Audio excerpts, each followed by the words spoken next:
Aloha, everyone. Good morning. Welcome. I don't think we have any guests in the room, but we'll welcome them as they come. I'm going to call the meeting to order at 9:05 a.m. Both Mary Pat and Kathleen have requested to be excused. Were there any other requests for absence, Carolyn? Yeah. Not that I've seen. Okay. Okay. So we do have 8 for quorum. So thank you everyone for being here. Really appreciate it. Do you mind taking attendance, Carolyn, since Mary Pat is here today? Hopefully I I'm ready. apologize. I If hope you're I'm not ready ready, today. if you're not ready, it's okay. Yeah, I I can let me can, just go to or yeah, it's maybe we okay. can. I'll welcome the guests and I'll establish meeting uh, protocol. Okay, while you pull up the uh, attendance. No okay, let worries. me pull that one. So Yeah. welcome guests to, and just to establish meeting protocol before we take attendance. If we do have a break in communication and technology, and we cannot be restored within 30 minutes after the interruption, we will automatically recess, continue Tuesday, September 17th, so next week at 9 a.m., using the same location. That's only if we have a break in connection here, all right? Also, just as a reminder too, I know many of you do know this, but this meeting is recorded. And they are typically the recordings will be released and the posting of our website. Okay, just to be clear that everyone is aware of that. Okay. Hey. Before we move on to agenda and handouts, I want to make sure we do take the attendance just to Okay. establish we have quorum, if that's okay. Okay. Can you hear me? Yes, Carolyn. Thank you Okay. so much. Yeah. Yeah. There's something goofy with my screen right now, but Catherine Omer, Here. John Bedlock. Don't see him. Not yet. Not here. Naomi Crosher. She has been made aware of our meeting. Yeah. She's not here. Leah Diaz. Aloha, here. Aloha, good morning. John Fujii. Here. Aloha. And Heidi Ilyavi. Present. Jackie Jackson. Good morning, I'm here. And then Kathleen Merriam. She's excused. Christine Montague Hicks. Good morning, here. Good morning to everyone. Ray Rice. Present.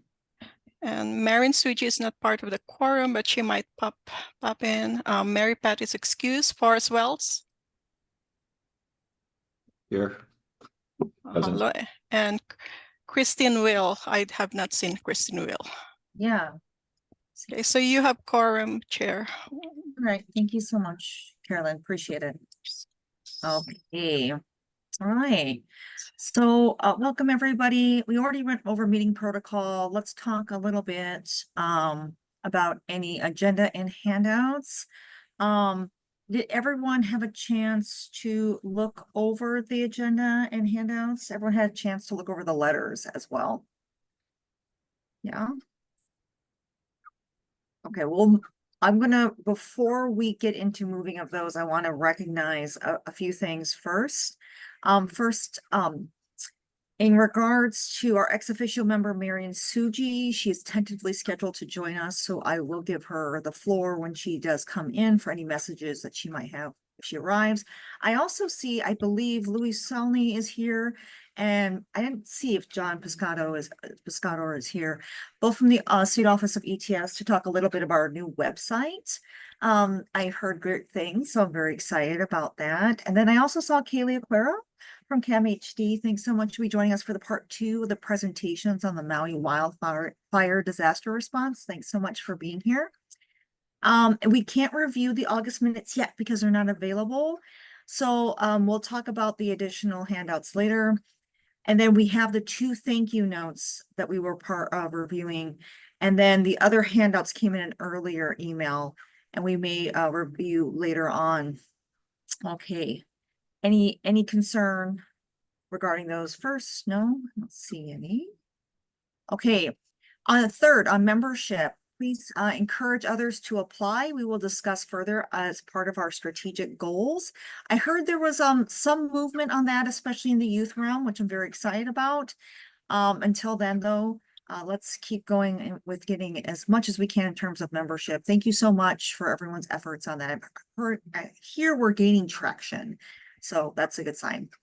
And then for September is Suicide Awareness Month. The DOH has a news release or sent out a news release last month with the event and resource listing. This has also been posted on our website as well.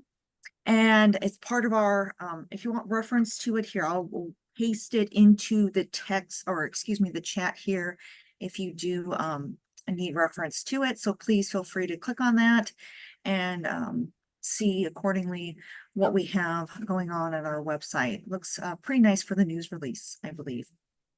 Right. There should also be, right, do we have this one from Stephanie Campbell? Not yet, right? Oh. Not yet, but I will most likely just release it as an after the meeting material. Thank you. Okay, thank you so much, for not Caroline. saying there.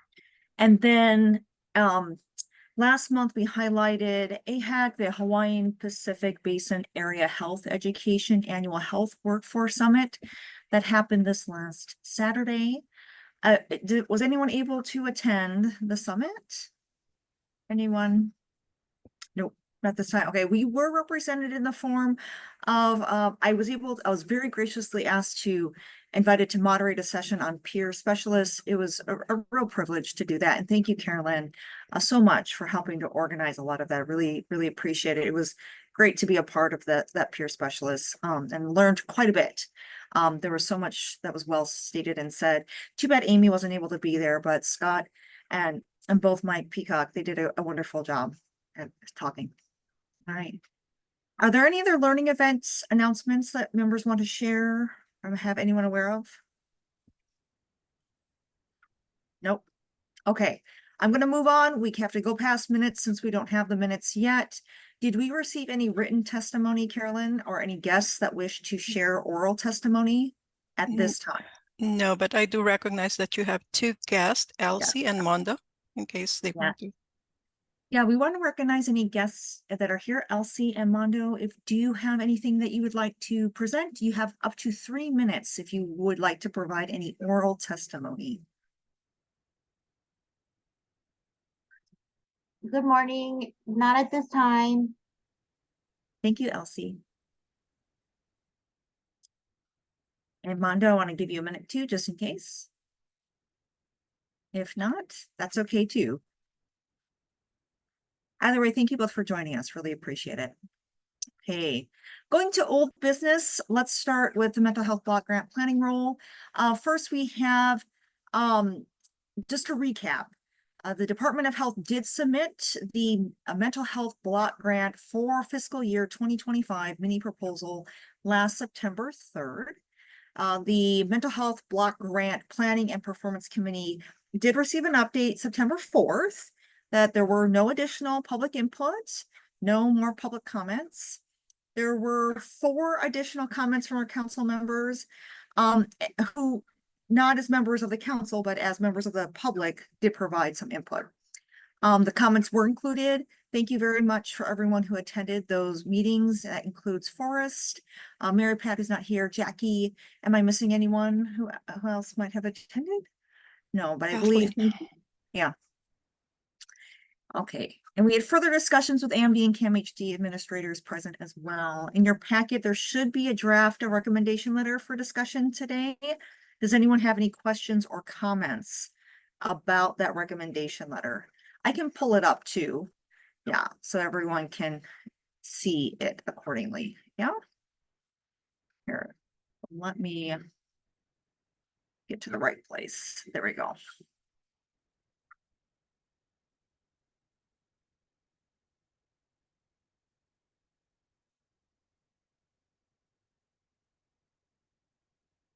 Hi. Oh, Carolyn, I don't know if you noticed, but Mondo's actually John Betlock. Yeah. Okay, can everyone see my screen? Everyone's good? Thank you so much. Okay, so going through here to summarize this letter, I think it's very important that we do take note and we take some time to actually discuss this letter, as it is a big part of what the State Council is intended to help do as an advisory panel. So it says here, dear Dr. McKinney, aloha. On behalf of the State Council of Mental Health, I'm writing to inform you that council members had opportunities to learn more about the fiscal year 25 mental health block grant mini proposal. The mini proposal noted 2 meetings where the contents were discussed and the relevant meeting minutes or excerpts were attached. The mini proposal also stated the public input that was received. We appreciate the open discussion that sprung out during these meetings. Although they did not substantially change the content of the mini proposal, they offer deeper dive into issues that we have been concerned about. We are recommending more prevention and the importance of identifying contributing social determinants. We also recognize that members of Hawaii's forensic population need a place to go, the in-between solution, where the Hawaii State Hospital, jail, nor behavioral health crisis centers are not the right places for their treatment and recovery. The council, however, is currently a bystander in the mental health block grant planning process. We believe this needs to change in the next planning cycle. We recommend a clear articulation of the planning workflow and a more defined role for the council. We are particularly grateful for the transparency of the new administrators of the AMD and CAMHD, Gavin Takaneka, and Kaylee Aquero, respectively. We are aligned with their desire to continue improving data and the increased use of quality data to inform decisions. We welcome their suggestion to help them identify what performance measures and data the state islands should be prioritizing and looking at. Sincerely, Catherine Ulmer. All right. Does everyone think this articulates? And thank you so much, Carolyn, for drafting that. Really appreciate that. Any concerns or comments about the letter before we move forward with it? Because I want to make sure we do send this out as soon as possible. By the way, just to clarify, when I draft these letters, they're really based on your minutes. So it's not my voice, it's really your voice. One little thing I'll add in that is I didn't have a thank you note. There was no thank you at the end. Sorry. No, I do. Yes. No, if we can have a mahalo and a thank you, or mahalo thank you at the end, I'd really appreciate. Thank you. Yes, no, you are definitely drafting this from what we are coming from. And to make that very clear, Carolyn, I do appreciate that. I think you have captured the essence and the spirit of much of the conversation that we have been having. So yes, just to clarify that. Yeah. Oh, thank you, Christine. Appreciate it. You agree? Okay. Anyone else have comments? John, I want to make sure. No, yes. Yeah, so you might want to make this a motion if I agree. It's okay. Yeah, but I want to make sure anyone has, if they have any comments.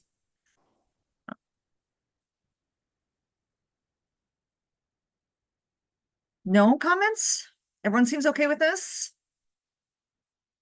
Okay. Okay. Okay, thanks, Second Vice Chair. Appreciate that. I want to move to approve this letter. And then if there's anyone else that can possibly second, so we can proceed or want to say, go ahead, Christine. Are you seconding or commenting? I'm moving to approve the letter. Thank you, Christine. Thank you for your second. All in agreement? At least raise your hands, give it a go. Yeah. Wait, just a point. I think she moved the motion, so somebody needs to second it. Sorry. I'm sorry. I thought I moved it. Okay. Procedure. I'm just. I heard you say motion. Second the motion. You got to get the Roberts rules out. I'm sorry. Okay. I think Christine moved, and then for a second, and then Second Vice Chair seconded again. But I think we got this. I think we're fully seconded at this point. Thank you. And I think everyone moved. Can we all just do one more time gesture? If you approve, please raise your hands. Thank you so much. I don't see anyone not. All right. Anyone opposed? I'll give an opportunity for anyone opposed. And I don't see anything. So the letter is approved to move out. Thank you so much for that. Appreciate that. Okay. Let's go to the thank you letters for our August speakers. If you remember our August speakers, they did a wonderful job. I'm going to pull that up. The formatting might look a little weird. So please apologize for the way the formatting might look here, but I just want to make sure we have a quick review. They are short letters. Okay. This is first one. I want to talk about the Maui Behavioral Health Wildfire Response by Mr. Trevor Davis, the project director. Please accept our immense and appreciation for your thorough presentations to the State Council of Mental Health about behavioral health response at and beyond the 1-year mark of the Maui wildfires. The slides you shared not only gave us a comprehensive look at early needs, lessons learned, and planning of responses, but also significantly enriched our understanding. We gained many insights, including non-congregate shelter re-traumatization, reframing behavioral health support as wellness activities, and growth of peer support among survivors. We truly appreciate all the work done to meet the increasing need for behavioral health support among those being helped and those who are helping. We hope that you will join us again in the future. That letter look okay to everyone? I'm going to go to the second letter because maybe we can get this moved in two, because I think this is a non-controversial point. The second thank you letter is to Doctors Eric Jewell and Brendan Friedman. If you remember, they presented from the Hawaii Depression Clinic regarding TMS. So on behalf of the State Council on Mental Health, I thank you both for coming to the August 13th meeting to present an overview of the essentials of transcranial magnetic stimulation, TMS, for professionals and the public. Your presentation shed light on the promise of TMS as a non-invasive procedure that uses magnetic fields to stimulate nerve cells in the brain, offering an additional ray of hope for those living with mental illness. We are grateful for your efforts in expanding the array of treatment options available, especially to people living with depression. And then just a little comment, maybe I'll delete that period here, Carolyn, and we hope that you will join us again in the future as a superfluous period. All right. I think that's wonderfully said and stated. Is there any motion to approve both letters as written? So moved. This is Leah. Thank you, Leah. I have a move. I second. Second.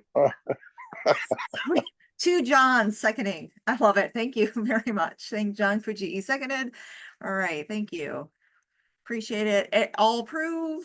We can approve those letters. Thank you. Thank you. Appreciate it. Any opposed? Got it. Thank you so much. Okay, those letters have been approved.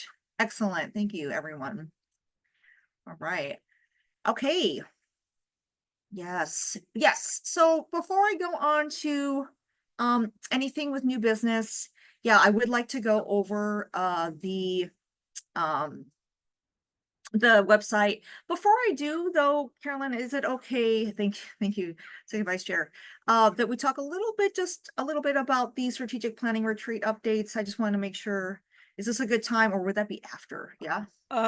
Base, I think, because you might really actually be discussing your retreat a lot more today. I don't know. That's my sense. Okay. I will recommend that you put that after the website topic, especially since your speaker or your resource person is already here. It's already here. Thank you. Thank you, Carolyn. I appreciate it. All right, thanks. Mr. Louis Salney, is it now a good time? Are you available to be able to review the website? I think you might be up here. Yes, of course. Can you hear me?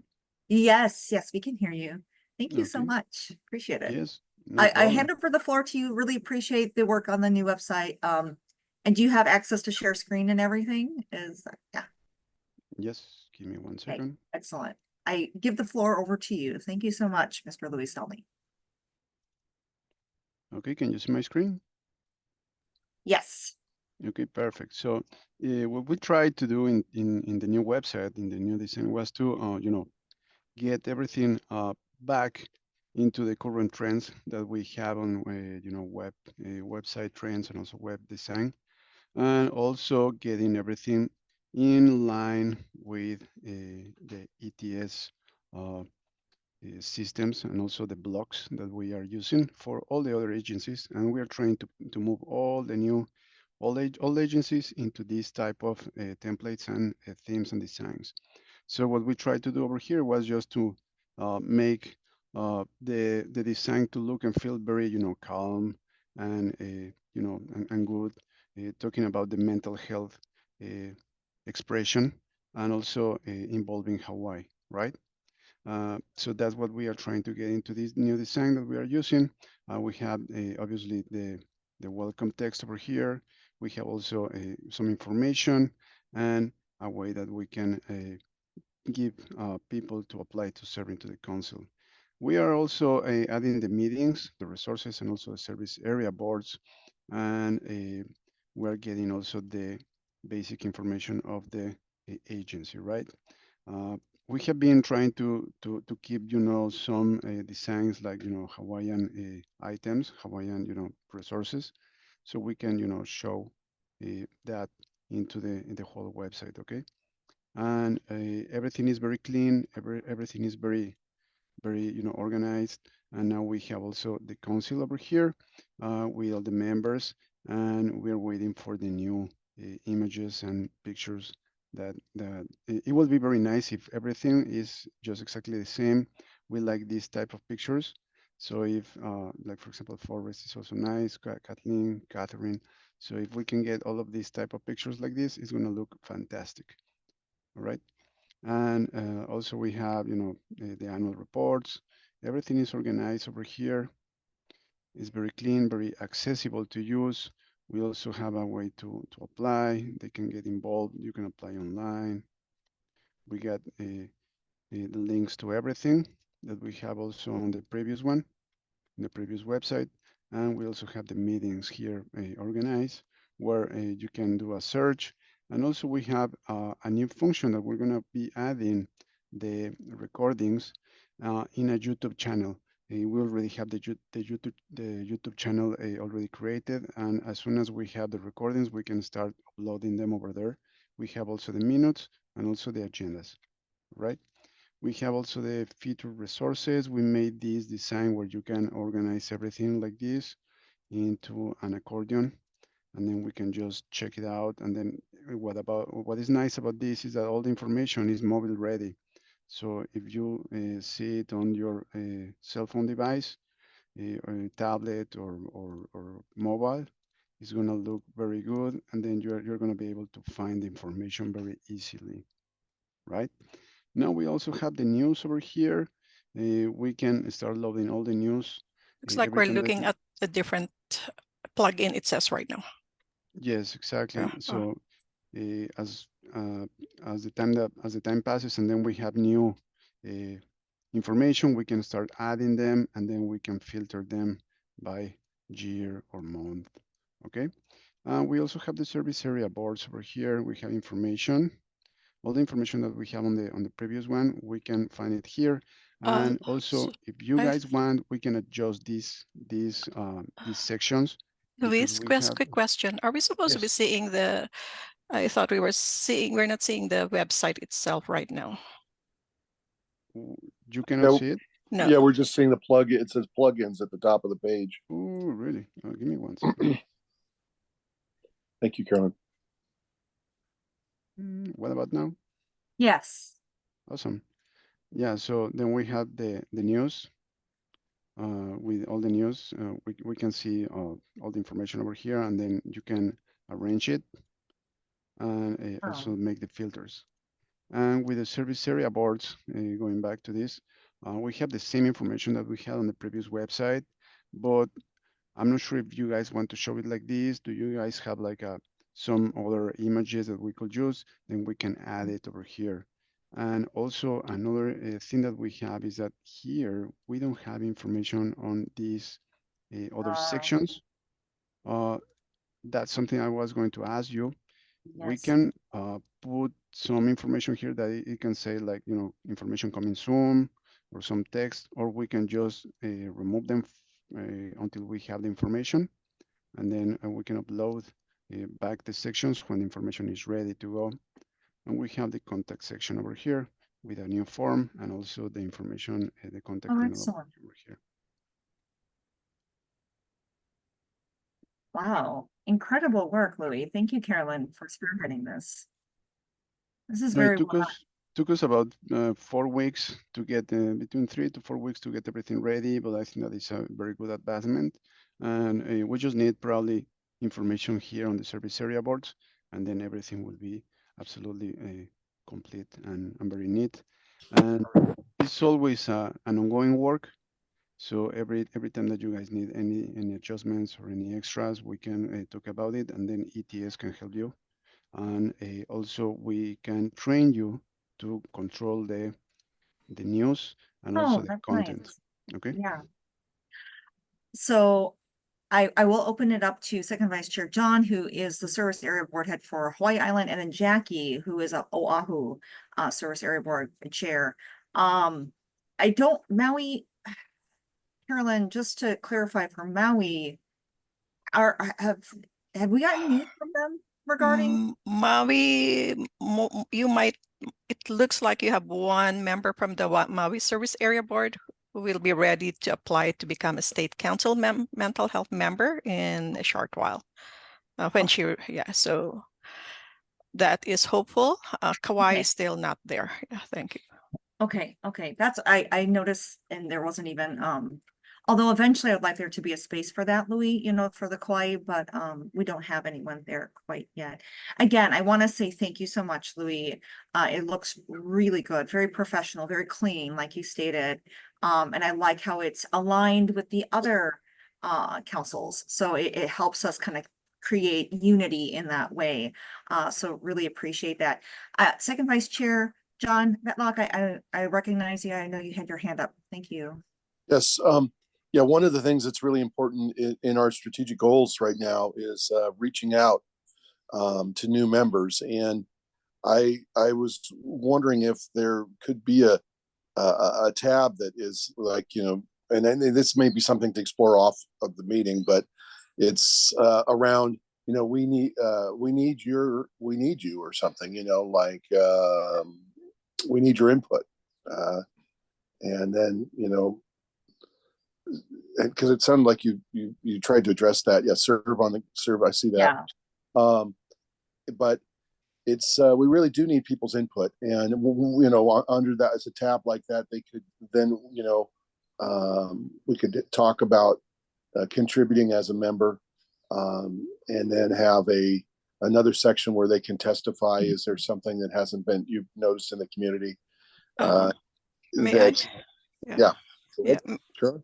Yeah, I know that actually was the intent on that contact us portion to comment, but I did also influence the management of that not to be so open about that, because you do not have staff that will daily, and if you receive information just like the way you receive, you know how people comment on the news, how do you handle that information? So it's for an informed public like this group, it is very important to really think about how you will manage the information that you receive and how you will accept it. So I think that contact us, address some of that. I think what you were saying about inviting more to be members, I think that is in relation to also the brochure that I think Forrest was mentioning about, that he does not have a material to share with other people. And I think that is Mike Guliana, and we'll find a way to, I think that will be that will be another resource for your members to have. That's my thought process in this. Originally, the way the website architect Louis and John created that contact us, it was very open. You know, you can say anything that you want, just like how you respond to news items. But I really feel like we have to examine our readiness to handle that first. Yeah, sorry. No, I think you make a good point, and I think you make a good point too, John, to just say it can encourage more people. I think in lieu of that, we could use the website to send to those that we think might be interested and say, here's our website, get to know us a little more. Here's some of our information, our agendas on there, our minutes are on there, our past recordings are on there. So people can get a flavor. I know when I've been inviting people to serve on the council, a lot of people, the first question they get asked is, well, what's the commitment? What do I have to do? What is it like? And I think this website provides a good opportunity to give them a little peek on what's there. Gets to know us a little bit before they just fully dive in. In terms of providing opportunity for guests to give oral testimony, I think having it up here to we can always state something that, oh, the public is welcome to the meetings. Please join us every Tuesday. Is that part of the meetings, Louis? I just want to, if you could highlight that meetings accordion tab, monthly meetings, is that part of it, or explore upcoming government meeting? Okay, so it's kind of there, I guess, part of it. Well, the YouTubes are after the fact, so there isn't come and attend the meeting. Okay, I hear what you're saying. So maybe we could have something geared towards that, Caroline. Yeah. So, yeah, so we will just massage that, tweak that language, explore upcoming government meetings. We will specifically emphasize that the public can provide input at that time too. So it's just a one line or a few more phrases there. Yeah, I agree with you. Thanks. I'm sorry, I don't mean to be picking at things. I really appreciate this website and all the work that Caroline and the team here have done. It's just I'm a little bit surprised in such a short time you brought this to the table, and I really do appreciate it. And this is going to be really helpful to everybody in our community. And we need things like this because I don't know if you've ever seen oysters or clams. Trying to get people out of their shells, at least on the outer islands, can be more of a thing, because some people may, go into the jungle and only emerge to work. And so it can be a challenge to try to reach out to people and give them resources, and to have something that's clear like this and grounded. It's really good. Thank you.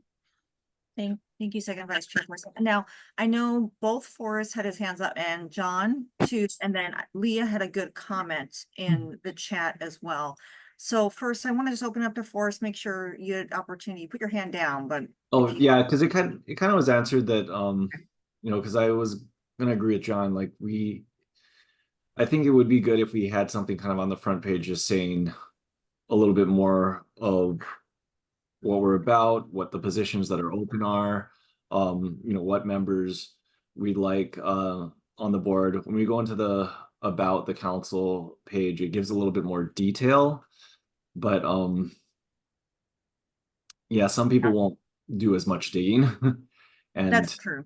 But then I do respect that, we do need to have the resources to be able to field any applications or any emails coming in first before we make it so readily accessible. So it kind of answered my question.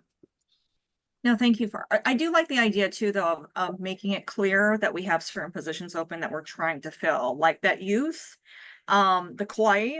I think those are two areas that I really would like to be able to, have that there. Thank you so much for bringing that to our attention. I'm going to move to John Fujii. We recognize you. Thank you. Hi. Yeah, I'll just start out with, as Luis was starting into the showing the website, and I don't know, I can't remember what the colors were before, but I just felt this calm settle over me. the whole I just say the layout and the just sort of visual impact of the choice of pictures, the I want to say lighting, but I don't know how to describe it, but it was very, very, calming. And I think it's part of what we wanted to do with the environment. This web environment. Yeah, just sort of like immersing you into someplace that you're like, wow, this is really nice. So just want to comment that up front, and really, really well done with that. And thank you. And I know, Caroline, you helped out with that too. Really, really, really appreciate that. I did have this comment as far as look and feel, no, that was all Luis trying to understand everything what we're doing. No, I gotta say, I'm like, it's really, it was like a visceral, like, wow, this is. I think it's maybe the coloring too, that blue that's there, that's pervasive. That's really, for me, a color that brings my blood pressure down. I like that blue too. Yeah. And I did have, as John was talking, Vice Chair John was talking about the serving, and so on that I saw the little stripe below, right around the maybe half a page down, serve on a console, right? So I don't know too much about technology, but I know there's like options. I'm not sure how much options we have, but like on our MKD website, where we have the Ekomoma here at the very beginning, right? I'm looking at the website now. We have like what's called like slider things, right? So you can have this, and then it's, I don't know, we have like, I think between 4 and 7 sliders or 6 sliders that kind of every 30 seconds, 15 seconds, whatever, it swipes automatically, or you can like click the buttons to swipe forward. Kind of, you folks have seen that on the website. So I don't know, that's a way to kind of get, this is like that, old newspaper terminology, right? You got to get on the first fold or something like that, right? Like people might not even scroll down to see, oh look, I can serve on our console, right? So that's just a thought. I don't know if that's a bit something that we have available to us as technology, or maybe that's probably more costly, I'm guessing too. But I think that's a way to kind of like get that, hey, would you like to serve on a console, like right up front? Yes, we have those sliders, but we are trying to, we as a organization for the whole government, we're trying to avoid those. In fact, other agencies have them, and we are trying to remove them. So then we can get into this type of arrangement. But another alternative will be that maybe we can add a button over here below that it can says directly apply to serve, and then we can send it to that section. That might be a solution, and then everything will be always up front, and also it will be a mobile over here, and then you can see it very big. So is that we have like in OWR, I think. Give me 1 second. Yeah, something like this. So if you see all of our new designs, we are trying to migrate all the agencies into this type of websites. Like for example, if you check the ELN, so this is the old one. This is what you were saying, right? So we are trying to remove all of these. Some websites are bigger than other ones, so that's why we are in the process of migrating everything. Like, but for example, if we put here apply to serve or serve in our console, then you can get that functionality, and then the people in the cell phone is going to be easier just to click it, because most of the people are using the websites in cell phones now. Thank you. That was good. Yeah, I mean, I'm not saying I have the solution. I'm just kind of sharing things I've seen. Yeah, maybe that can solve that requirement that you guys are asking for. I'm not sure. Okay. And then the other thing was that or two more things. Like I typed in the thing on it, so I'm on the website myself. That when we go to that serve on our console, the apply to serve, that link is not working right now. So I don't know, maybe we're still building it out. Yeah, when we go to the home and you scroll down there, the blue bar, yeah, that thing right there. We'll figure out. Yeah, but I think it was meant to kind of get to that about how to apply or something, I guess. I'm guessing that's where it was supposed to go. I'll anyway, adjust it. Yeah, that's a small thing. And the last comment I had was and I know maybe this is out of sync with kind of what we're doing with the other pages, we're trying to be consistent, but I know for me QR codes are really easy, and so like, and I know if you're scrolling on your phone, that's kind of weird because you can't take a picture of your phone, but if they're on, like I'm on my laptop now, and that's something you get, instead of having to click through, like Boris was saying, drilling down and you gotta dig in, which is, I get the why you have to nest things like that, but like just having a QR code, beep, that's another way to like, we want to like get folks like right to our information, just a little sort of no wrong door to sort of like where we want them to go. That's just a thought. I'm not sure how we do that or what we can do about that. Thank you. Okay, thank you. No, thank you, John, and thank you, Louis. Has this been tested or beta? I mean, I don't know your workflow, Louis. So do you usually go through a process of beta testing or workflow? Yeah. Yes, in fact, we just launched the website yesterday. Okay. And we're going to be doing QA today. Okay. Reviewing the whole links, and but also if you guys find any error, any broken link, like for example this one, or anything else that we want to adjust, just create a ticket on our application, on our okay. and then we can go through that. All right. Okay, so we can create a ticket on the ETS website to get that Exactly. addressed. Okay, thank you so much. And then I do recognize Leah Diaz's comment. She makes a really good comment there in the text. With the either about or the home, I think it would be good to draw attention to chapter 334-10, which is the Hawaii revised statutes that establishes the Hawaii State Council. Oh, you have it. Great for the reference. Oh, you're awesome. Thank you, Louis. So can you click on that? Sorry. No, sorry, Leah. What were you saying? Yeah. No, I didn't mean to interrupt. I was just saying, sorry, I didn't see that when I made the comment. Yes, Caroline, tell me to get this up here. Yeah, so I'm seeing that the flow of this is really what I call, there's this two levels of languages, which is what I call the communication language, very easy to read and all that. And then you have the technical language, and so they are all.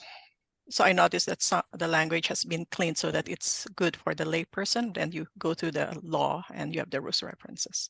And we can take a look at how that will work. And if there's any issue, we have to put it like, up there. We'll think about it, I think. Right now, I feel like it's all right. No, it's great. And I was just clicking on those links, those work. So that's really nice. Excellent. Yeah, and the history part, that's great. Yeah. Okay. All right. Are there any other comments there? Oh, yeah, I was just looking at that part. That's really nice. Yeah.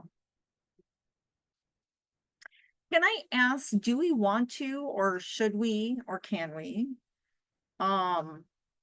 have any information on like PIGs or things like that on here, or would that be too much resource intensive? I don't want to tax yeah.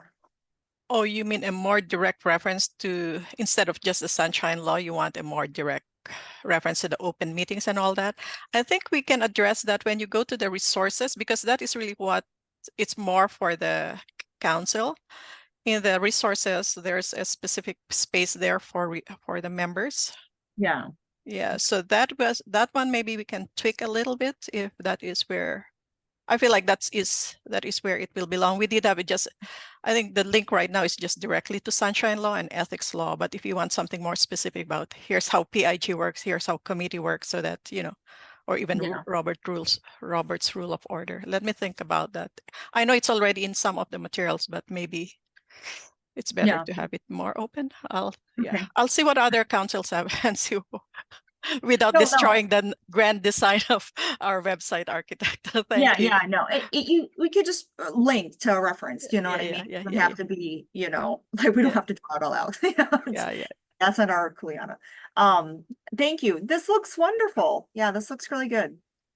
Beautiful. Yeah, I agree. Very professional. I love the colors. I do. I have to echo John's sentiment. I love that blue. I don't know what blue that is, but I really like it. If you have so let us know, Louis. Yeah. Yes, well, I have the Pantone over here if you guys want to have it, but it's the blue that we chose for the whole agencies. So all the agencies. Oh, so it has the same palette. Oh, very nice. Oh, look at that. Yeah, the 104. Yeah, 104. Take a screenshot. Thanks. I appreciate it. I love it. All right. Okay.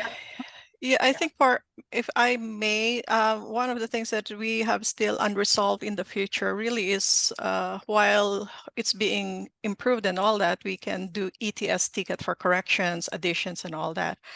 But I think my understanding, and Luis can is that they're going to train folks in our side to do some of the updating later on. So I just FYI, if I'm having problems with hours to provide for mental health counsel, it will still be the same. But there's the people who are, I guess, assigned to do the updating would be me and Chad Sakagawa, who has been updating the previous website so far.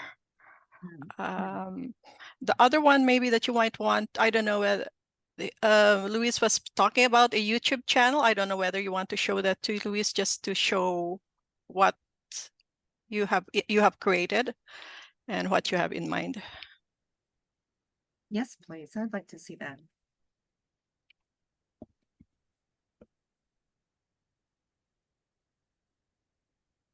So, for example, the whole idea for the YouTube channel is to add the content, the video content over here, so we can have a library of information. And the channel is ready. We just need to have the videos. So as long as you send me the videos, or maybe when we train the person that is going to be uploading the information, then all the videos are going to be showing over here. Like, for example, we can check.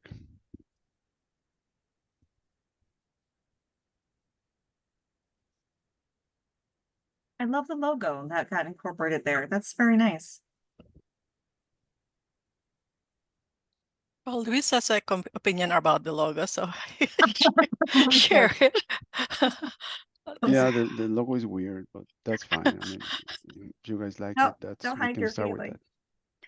that. Yeah, are you saying it doesn't align well with the rest of the palettes that's happening? Yeah. No, I think that the logo is too complicated. It Okay. has a lot of items at once, and maybe, like for example, it has the rainbow, has the letters, has the tarot, Yeah. has the brain, has the hands, a lot of stuff at once. Like for example, just check this one. This one is really nice. Just It's what it simple. is. It's Yeah, exactly. yeah.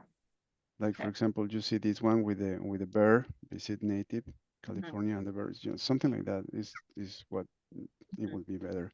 But that's okay. We can use this one, and then we can work it out later. Got it. But that's my opinion. I mean, that's it. No, I we mean, appreciate it. Thank you. over here looks good. It's not bad. But then what we want to do is we want to have like a library of videos just like this. Okay. Got it. And that's the goal of this. Okay. And how many videos do we have, Carolyn, so far? So what it is you have your recordings, right? Of minutes of meetings. So you have those, but I think that's really more for what I call sunshine law purposes or other purposes. But for this, if we really have more energy, it's good to get out the presentation parts from those recording and just have presentations after presentations. So you can have 2 sets of video, the recording, and then just the presentations. Oh, I see. Because it's so difficult to dig. For example, Trevor Davis had such a wonderful presentation, but it's so hard to dig in to find his material in the 3-hour recording. Yeah. No, that makes sense. We can have, okay. But of course, I have to look for somebody else who will do those editing and splicing. Yeah. Okay, recognizing second vice chairperson John Betlock. Yes, you raise a good point, Carolyn. The different speakers that we have, and having those on there, and as well as even just from time to time the members come across resources, and it just really sums up and reaches out to people in a good way. And it may not be something that we have on the council, but I'm wondering if there would be a place for that. Like I'm thinking, for example, there was a piece that public radio did on suicide that was really good, and for kids, and it reached out to kids, and I just was really impressed. Like they would have won a video award when I was a video award judge for that kind of thing, and so I'm just curious about where that might fit. But my biggest burning question is the SEO, them finding us.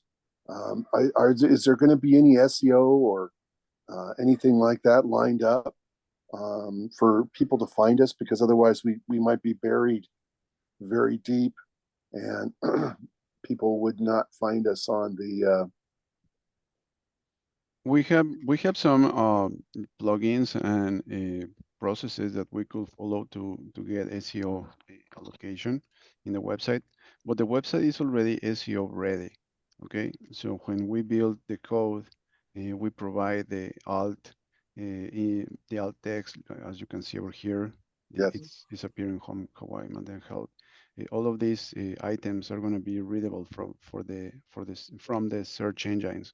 So if you want to do a second step, we can do it, but the scripts and the plugins, they cost a monthly fee. So if you guys have the budget to that and you pay for the license, then we can make the adjustment for you guys. That is something that we cannot provide just like out of the box from us. Okay. Yes, we do have it's not very expensive. We do have a budget for things like that. Just being able to be seen is really crucial, as a lot of people don't even know who we are at all, and then they go to look for us, and if we're buried 8 pages deep, Okay. It's hard for them to, they won't look further to find us. And this is kind of crucial because we're trying to, and I could be wrong. I mean, other people correct me here, but it feels to me like there's a great opportunity for the Mental Health Council to really almost be like a gatekeeper or introduce people to different agencies and different services in our community, and Like a starting point. Yeah. Oh, yeah, I think I can understand what you're saying. I think we can look into this, $99 a year. I think we might have that in our budget. We can brainstorm this, I think, for sure. Yeah. Yes. Yeah. Thank you. Yeah. Do we need to do a PIG to meet with him and talk to him about this, or? I think I would say, let's take care of making your council strong first. Okay. Because you do not want so much high traffic. I'm talking as a community planner, and then you get caught flat-footed. So I feel like strengthen the council first. For example, you are recommending having a better articulation of the planning process. We get those things on board, so you are on the same. You are boarded on those first, so that we do. So yeah. So I'm not saying no to these things. I'm just saying that as a community planner, I do not like folks to go to something else, and we are not ready for the public, really. So our information, your processes, you are stronger first as a council before you really Well, engage others. Yeah. the SEO script and everything is going to take time. So it's not going to be coming like if you are making, Facebook ads or Instagram ads or TikTok ads. It's not going to be throwing traffic just like that. It's going to take maybe like a couple of months until everything gets started. And also because you don't have a lot of content. So as long as we start making content over here in the news section, also I will suggest that you guys create another section that is going to be like maybe blog or something different where you can post more articles, and then that is going to start driving traffic. And also try to ask, so for example, try to speak with these people from mental health to get a link, because you guys are linking to this web. In fact, I made this website also. When you guys are linking to this website, so maybe ask them to make a link back from here to our website over here, and that is going to also help the traffic to go to get more, So more partnering, readable. Yeah, like exactly. linking to each other's websites. Yes, exactly. But having a links probably not only in the places where we have the references, but maybe here in the homepage.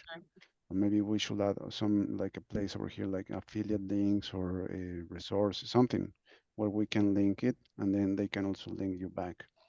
And then that is going to help you also to get more traffic.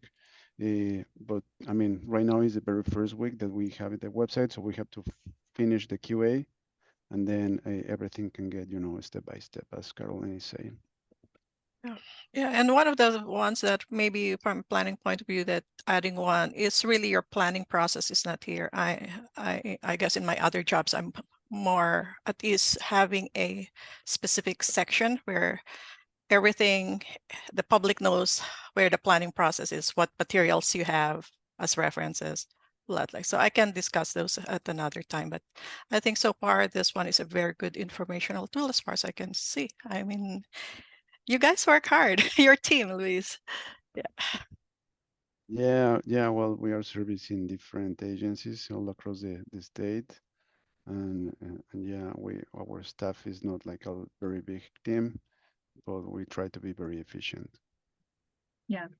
No, I think it shows, and thank you, Carolyn and Louis, for such an excellent job on this. I think as time goes by, what would be the proper procedure? Now, if we see any errors, we can make an ETS ticket, correct? And if we have any more recommendations, Carolyn, would the proper route or channel be to go through you at this point? Yeah, and we can discuss it. Yeah. Because the two that I'm seeing, and I want to make sure I'm recapping everyone's input here. is like, just making sure the links work correctly. And then some of the ideas of the positions being open, which ones you can apply for, and encouraging people to attend the meetings. But other than that, if we have any other additional suggestions, should we just go through you, Carolyn? Oh, you're muted, just so you know. Have a committee on that one, like a communications committee. So Okay. then it's not just your website, but it's all these other things. Like a communications committee, yeah. that talks about in general how we're communicating. I like that. Yes, thank you. Before we establish anything more, though, I want to make sure, because John Betluck, you've had your hand up for a while. I just want to make sure if you still have something you want to say, and then John Fujii does too. Yeah. I'm good, thank you. Okay, thanks. And then so I'm going to recognize John Fujii. Hi, so this is more of like not for right now, but just thinking forward and strategically about how I like this session around talking about what we're doing here, what we need to think about, perspective changes. Like perhaps, I don't know if the council wants to sort of have like a sort of standing sort of annual discussion on this website. And I don't know if that's through the communication committee or maybe, but I think I like it at this larger group because then there's a lot of, heads talking about the same thing and good viewpoints on potential changes or improvements or connections. So I don't know if that's something that the council wants to consider, just sort of longer term. Hey, and we can at that point we can look at like I'm sure there's metrics, right, about which pages are being hit the most and that kind of thing. And we can kind of think through like strategy. If we're not enough traffic here, how do we, what do we want to do? How do we remediate things? So just suggestion for like this session like this, but sort of on an annual basis. I'm not sure if we need more than that, but just a thought on just future sort of. I agree with you. Yeah. I agree with you completely, John. I think we can request for an annual meeting with just a review on metrics. I also think it's important if we do have a council on communication, not a council, excuse me, a committee on communication separately, just because things can happen like quickly, and we might want to be like, hey, can we actually put this up, or is this something we can put up? And we wouldn't want to wait another 6 months for that. Does that make sense? So I like both the annual updates and the potential of forming a committee that can be used to help spearhead some of our communication efforts and work directly with both Louis and Carolyn to make sure that's done properly and within law. Does anyone else support that idea? If so, is there a movement or is there any gesture? Well, I think Louis said that there was a section where you'll be able to post things, but it would be prudent to have a communication committee because then we could review it because putting out if in time sensitive documents, you're going to want to have a higher impact. Things like call to action and having the most emphasis on certain things is going to be crucial because of the time, how fast the time frames of certain things are.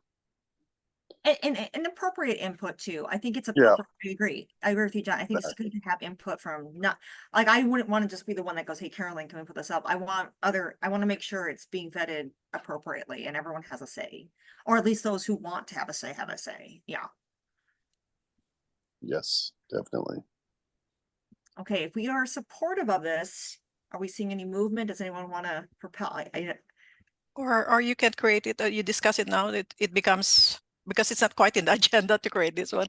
So you might want to carry it out as a continuing discussion for next time too. I was just going to ask you that, Carolyn. Can we put it on our agenda for next time to create that? Because I want to follow sunshine law. I don't want to start doing things out of order. Yeah. For those two recommendations, right?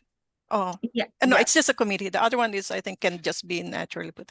Okay. Yeah. I think even I myself will have to research okay. Thank you.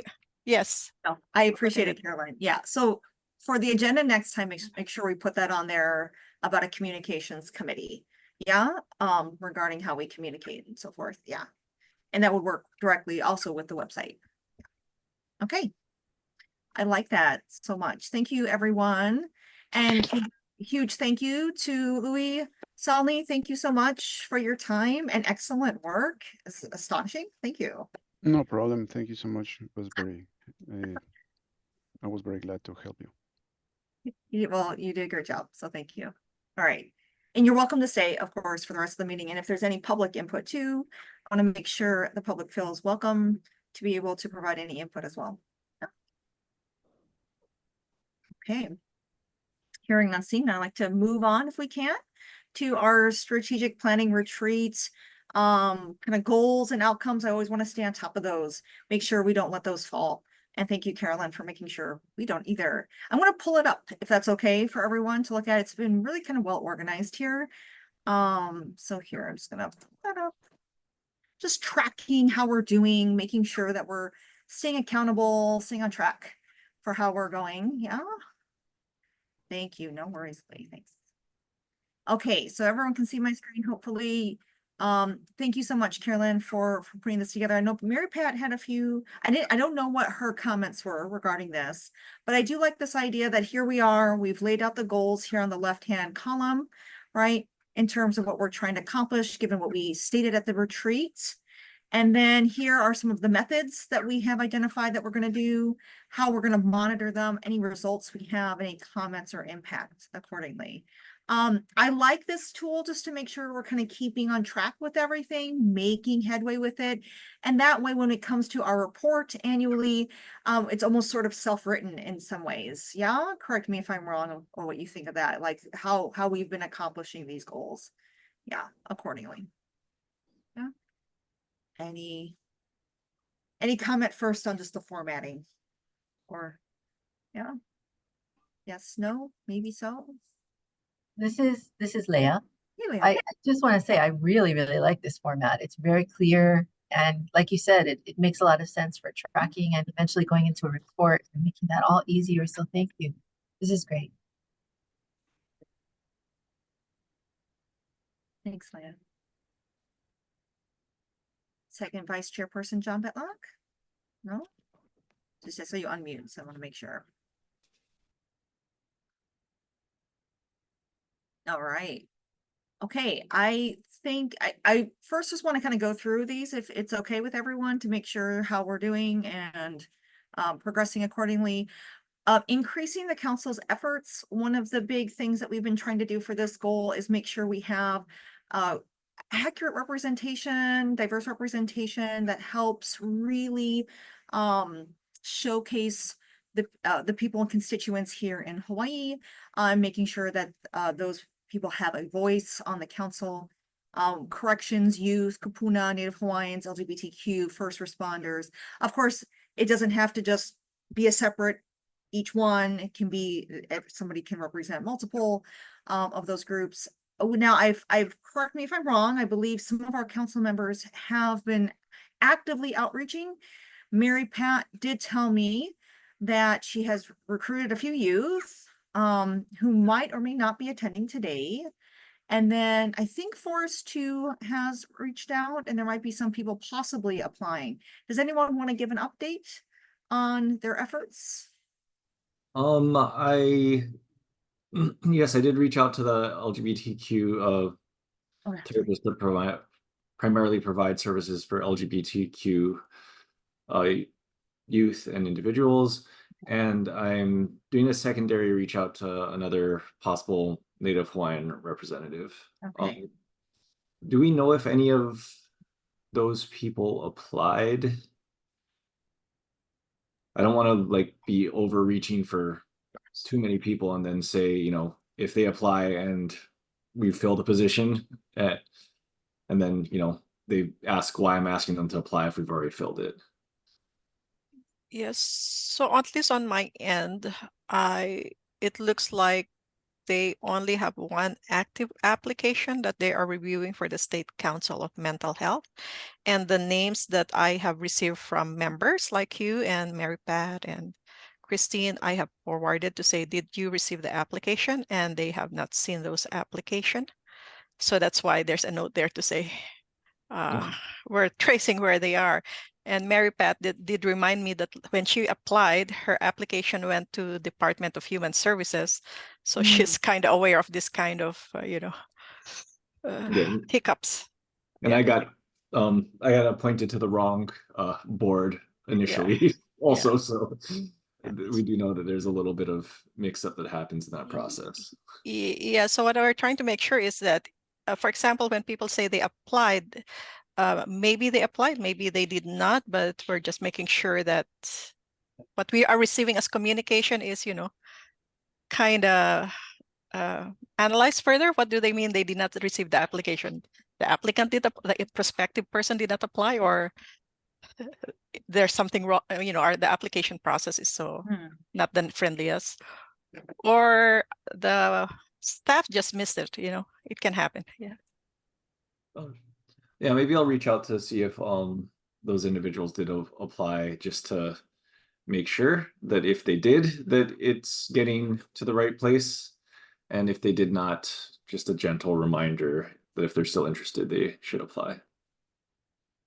Okay, and then can we use the website?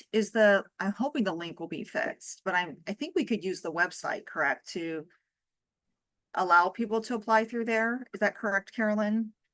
Yeah. Yes, I think the website is a better starting point because it has clear, you know, check here, check there, and yeah. For applicants. Okay, Yeah. that's great. Thanks, Carolyn, for checking the names. Okay, recognizing Christine Montag Hicks. Thank you so much. Thank you. Just to clarify, I know the person I reached out to was really interested, had an application in the system. Do I need to have her reapply if those applications cannot be located? Just no, some direction. Yeah, I think I have communicated to, I think it was the one you sent, that is being vetted. Now, just because if the application is there doesn't mean that it is an automatic approval. As you know, it's still a governor's and his team's vetting. So that is where it is right now. I did receive some questions about the applicant, and so I provided the information that they were looking for. So that kind of thing. Yeah. Thank you. Thank you. Thank you so much, Christine. And then recognizing second vice chairperson John Betlock. Yes, I remember some time ago that we had the Mental Health Council pamphlet, or like there was a PDF file that told a little bit about us, and then there was an application. But is there a place that we can go that we can get a few of those different things, even some pictures from the strategic planning event as well, to kind of, you know, like a reach out package, or, you know, when people are first doing this, because Forrest raised some important questions, and the more we have that kind of together, like the website, it can streamline the process for people, so they're not intimidated, or we don't lose them because we haven't provided enough information. Yeah, so the document you're talking about is the membership guide that was created by the council for the council. As I mentioned in your strategic retreat, it is old. You will notice that the members are already not the right members. So that is the next project. That's the reason why it was not updated. But since there was also a request to make a brochure to welcome prospective applicants, I think we will kind of change that guide a little bit to try to serve both purposes, as a welcome to those who are interested to become applicants, to be members, and as an onboarding document. At least that's my thought process while listening to this one right now. Thank you. We'll try to get it done though, John, in the next month, maybe. No, I mean, you don't have to have everything done right away. No, it's just even the old one is helpful. A few pictures from the strategic planning thing, so they realize that we're, you know, people collaborate and are working together. I think that would be a really neat, just to have that, as well as the link to where to apply to. Yes. If I had those three things, that would be really helpful to me. And I think the rest of the members here. Yeah, so you'll have your website, the link in that website, and I think we can post that old one if you want, but we can also create a new one shortly. I think if I can get that 89-day hire to work for me. Thank you. Oh, yeah. That's a good point. Thank you so much for working on that. Thank you, John, for bringing that up. I mean, for now, I think we can use the website as kind of a prime launching point for any potential volunteers, but until then, yeah, we'll keep an eye out for that, that membership guide. Thank you so much. I'm going to move to improve equity and access to care. Carolyn, you said we had volunteers for this, an action committee to help, especially for the rural areas and neighboring islands. We've had some presentations done. I think that's been very well done. We're going to have another one today for Maui. Is there any more action on this? And can I get the names for the volunteers? Yes, I was trying to look for it and I don't know why it's not there. So I felt like maybe the discussion here was that there was a discussion with DOE first or something, but let me take a look at the yeah, you're right. I think on that. I can go look at my old minutes too, because I keep track of but I could have sworn we had names here because we have names for other two. Yeah. I could have sworn I was on one of these. Yeah, I'll go back and to the recording. I did not want to put something there that I couldn't see in the records that I was looking at. Thank you. No, understandable. Thank you so much, Carolyn. And then I'm going to here create a more complete map of statewide mental health challenges and resources. I believe when we had some discussion about this, we were talking about working with Mental Health America. They come out with their printed pamphlet quite a bit with all the different resources that are accessible and available. And I believe Kathleen was helping to lead part of that as well. Correct me if I'm wrong, have we made some headway? I think we have, Carolyn, in terms of at least knowing how much it's going to cost. We've gotten a quote. Yeah. Yes, Brian Telisayan, MAH president, has been very cooperative. He did release, for example, here is how it's looking like, the current website. And then he did provide us the cost of this particular current one and what it might cost us if you want update it every 6 months. But this group might want to have a conversation with him later, but at least you have gotten that much, and the amount that he has said is already also requested in the budget, in the FY25 budget. Yeah, thank you. Okay, that's great. No, that's great. Thank you so much, Mary Pat. I know Mary Pat and Kathleen aren't here, but I don't know if they've met. John, I don't know if you've all met about this yet or not. Yeah. Okay, I'm going to move down to this one, attack workforce development challenges. I think we were looking at completing a rate study. Correct me if I'm wrong. I know CAMHD has completed theirs, but AMD I don't think has. Yeah, AMD has an update. I got an update yesterday. AMD has selected a service, so we'll be contracting out already for the rate study shortly. Oh, that's great. Okay, so and then will we be able to? Would it be appropriate to ask CAMD and AMD at the same time or maybe separate presentations on the rate studies? Yeah. Yeah. Kaylee is here, so she. I know. Kaylee, I don't know if you want to speak on it. I don't want to put you on the spot and be like, yes, but it can't. Do you think that's a possibility? Yeah. Yeah, sure. You just want to, because we have our final report from Milliman. That's what we gave to the legislature this session earlier this year. And we were given an appropriation to put those rate increases into effect in our next round of contracts, which start for all intents and purposes in January. So I'm happy to review the report that they put together and their methodology and what they're recommending. Oh, that'd be wonderful. Thank you, Kaylee. And sure. Then do you know, are you also in charge for AMD or who's leading that or spearheading that? Yeah, or with the right person to talk to, Carolyn? It will go everything to Gavin because he will make those kind of yeah. So it looks like what Kaylee's information has is like, how does it work? How did the rate study go and how did it work so that it will really reach what you are really trying to intend, which is change in the rates. Yeah. Thank you.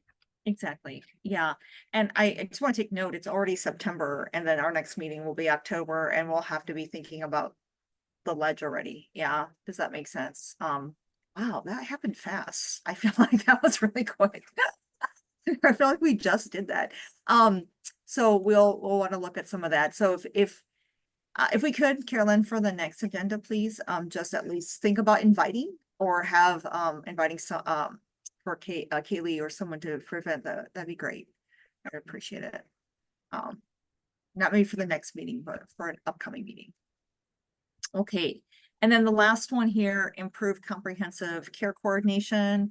I believe the people on that committee were Heidi, Mary Pat, Kathleen, and John Fujit. Is there any updates from those people? I don't know if Heidi's here. I know John is, but I'm not... here. Oh, hi Heidi. Sorry, I didn't mean to. Is there any update regarding that action or those activities? I don't have any updates. Okay, thanks, Heidi. Neither do I. Did you want to create a meeting for this one, or did you just want to? Actually, can I give one update? Okay, yes. Sorry, I thought about it afterwards. You know how we had everyone out talking about Clubhouse? I just wanted you to know after that, they opened up part-time. So they are now currently open 2 days a week. And as of what I heard Monday, they did hire a second employee. So it sounds like they may be opening up here in Kona.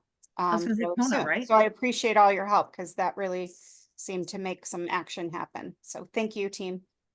Oh, I'm not sure how directly we were, but it's so good. That's great news to hear because what we were hearing couldn't really needed that. So thank you so much.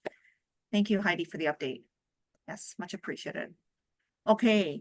I do think this one should probably get a meeting because it'd be nice, at least in the next meeting, just to hear, hey, what are we thinking about?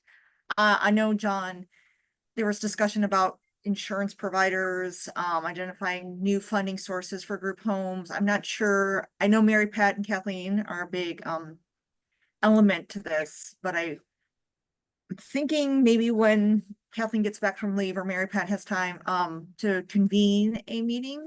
Would that be possible, Carolyn, to at least Interested in that for sure. I think Medicaid already pays for some of those things, so we can talk about like you know, there's breakdowns in that and whatnot. I concur. Like I think because I'm pretty sure CMS already has come out with some things for this, but it would be nice to know from other insurance too, is what I'm thinking as part of the discussion about that. Yeah. Yep. Sure. And just to note, probably with sort of folks that are going to be going to these types of getting these types of services, like as with sadly other things, Medicaid is disproportionately represented.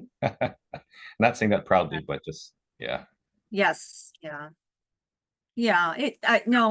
Which it's a good thing, but at the same time,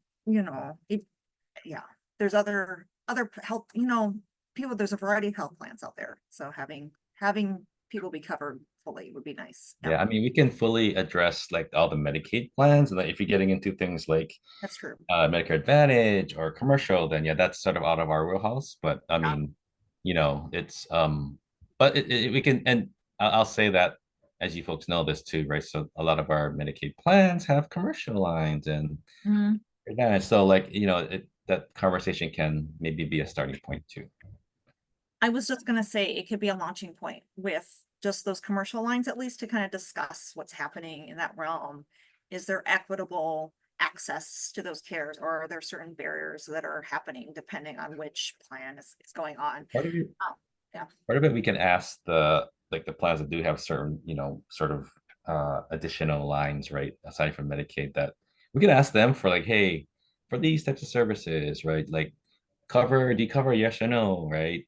If so, then restrict. So we can kind of get that kind of update from them too. And if we have specific providers / homes clubhouses that we want to ask specifically for, we can do that too. And are they contracted, yes or no? We can do those kinds of things. No, I agree.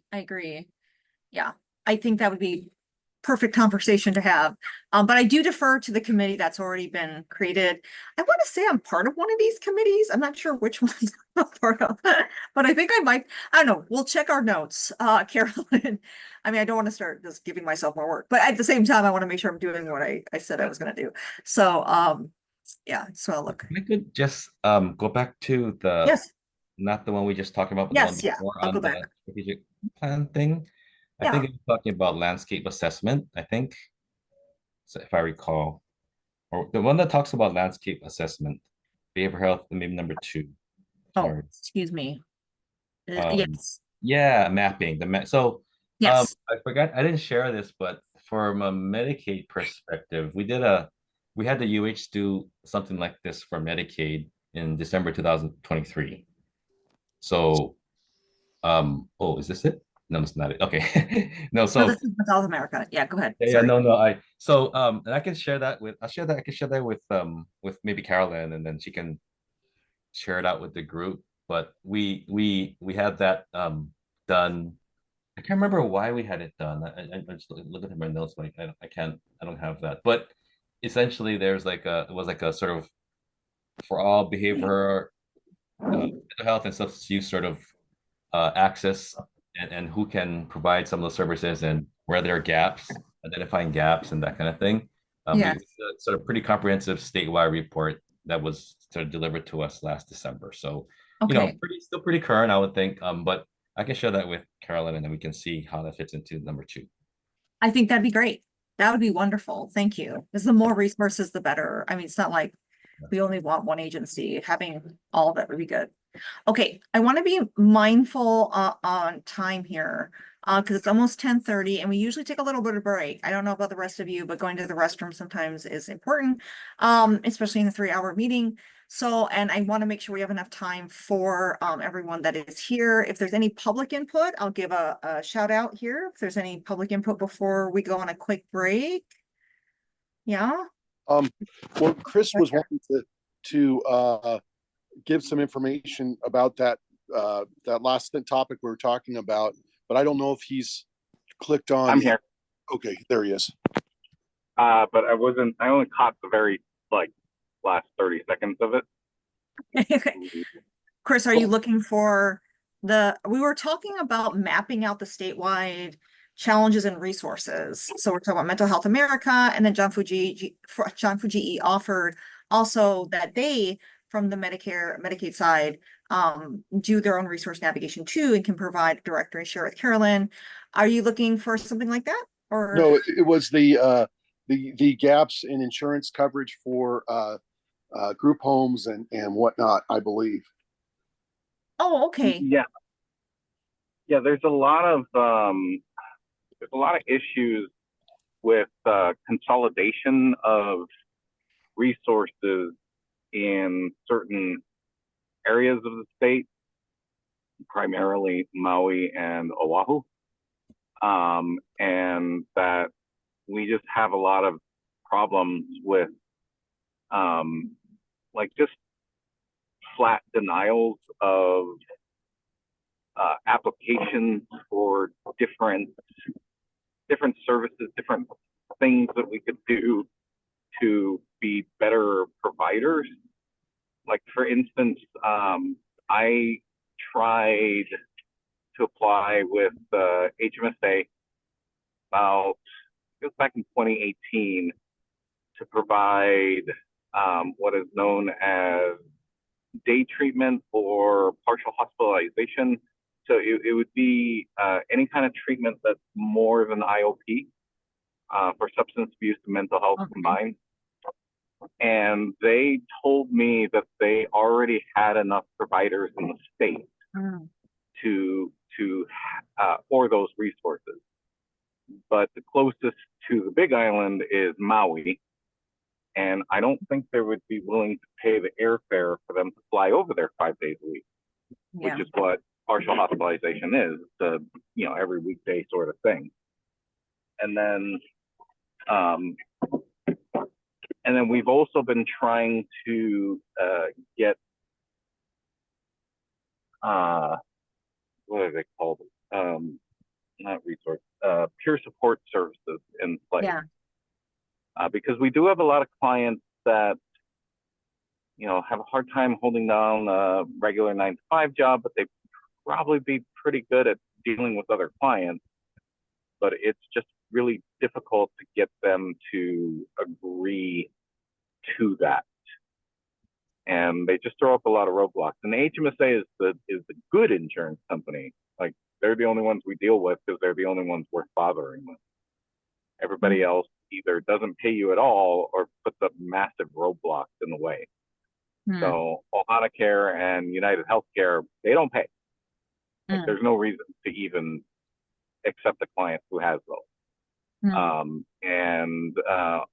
Aloha Care will only pay a certain amount. Like for mental health, they pay 2/3 of what everybody else pays.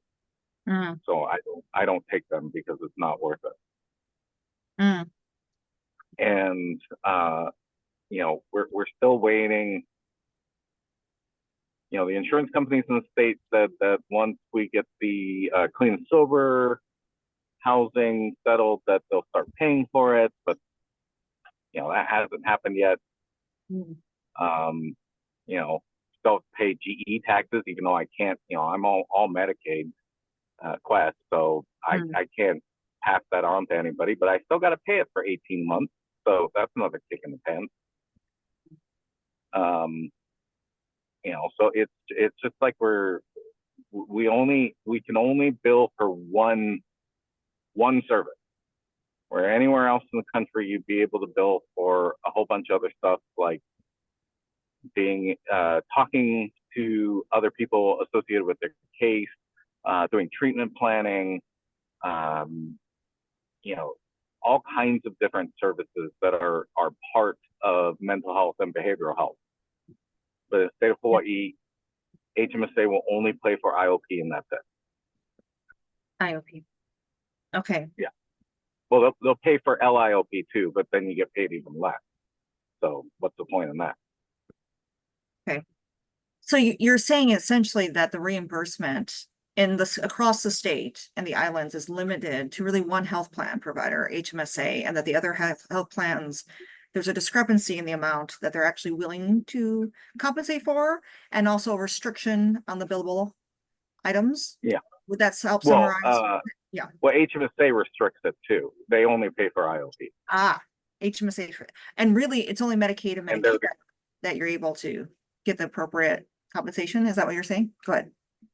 No. What I'm saying is that we most of our clients are Medicaid Quest. And so HMSA is the one that pays the best, but they only pay for one service. IOP, yeah. And everybody else doesn't pay at all, so HMSA is the only thing we accept. Okay. But we are extremely limited, and if HMSA were to say, or any of the insurance companies were to say, pay the Medicare rate, or you know, the adjustment for Medicaid, of course, for all the services that you would get basically anywhere else in the United States, then most of the programs would not be struggling. Okay. We would be able to hire as many people as we needed. And I mean, because I have people who apply from the mainland and they're like, you know, I have a license to do substance abuse counseling in this state. And so I demand a salary of $45,000 a year. And I just kind of chuckle because I'm like, I can't do that. There's no way. You know, because as somebody who's going to have a CSAC, you can't demand that kind of income because you can't bill for any hours that aren't IOP. I see. Okay. Can I ask Chris a few questions? Just follow up. Yeah. Thanks. So Chris, what kind of provider are you? I'm a I own Access Capabilities, which is a substance abuse provider, and I'm also I have an independent practice that's a mental health practice.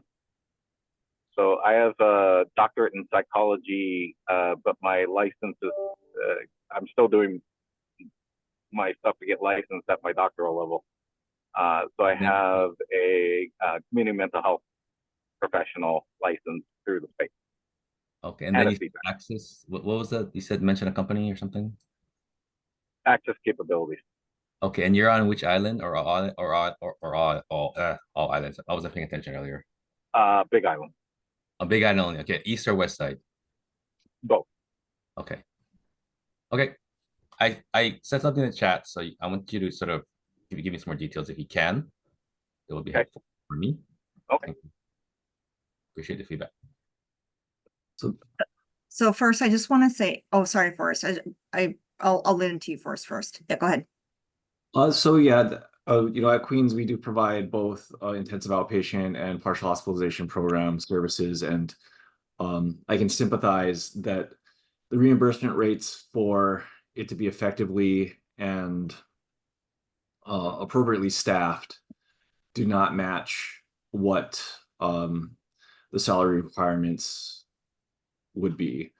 So it is very difficult to run those programs. I do see that there's a huge gap in care for a lot of those programs, you know, between acute hospitalization and, you know, typical outpatient, that intensive outpatient or the partial hospitalization programs are highly needed, but not well funded or available because of some of the restrictions with reimbursement. So I can sympathize with those factors as well. And I don't know how much that's been reviewed since the initial pricing had come out.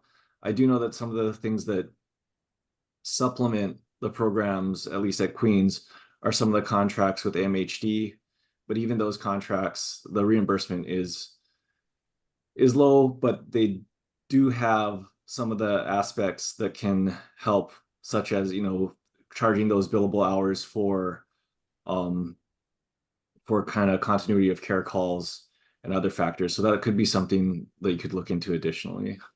But again, I do sympathize with how difficult it is to run those programs with the reimbursement that's provided. Well, unfortunately, the state contracts are extremely limited, and they already have their favorites.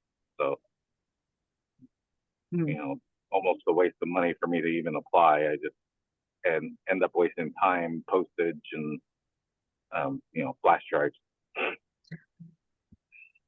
So I want to recognize, thank you, Forrest, and thank you, Chris, for speaking. I want to recognize second chairperson John Bethel, please.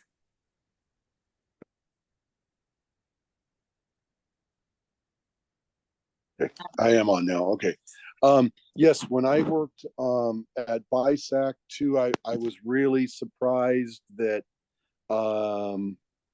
there were all these services that we were providing, and the administrator came back to me and with a really heavy download about how there was only one or two things that they could actually bill for, and how powerless, or I don't know, powerlessness, but that was what came through in her voice. That and it was upsetting to me because I could see all the case management that was needed. I could see the counseling that we were doing. I could see the weekly night counseling that we were doing. It was 3 hours. I could see all this work of the assessment. And then the person said, well, there's only one or two things that we get paid for all these hours. Your microphone went muted, John, just so you know. Oh, there you go. That's better. Okay. Yeah, it just was really hard. And so I don't know what problems BISAC is facing, but today, but I'll reach out to them and ask them about what their perspective is on this now. Because I think there's LOCAI and BISAC, and then I think Hope Services also.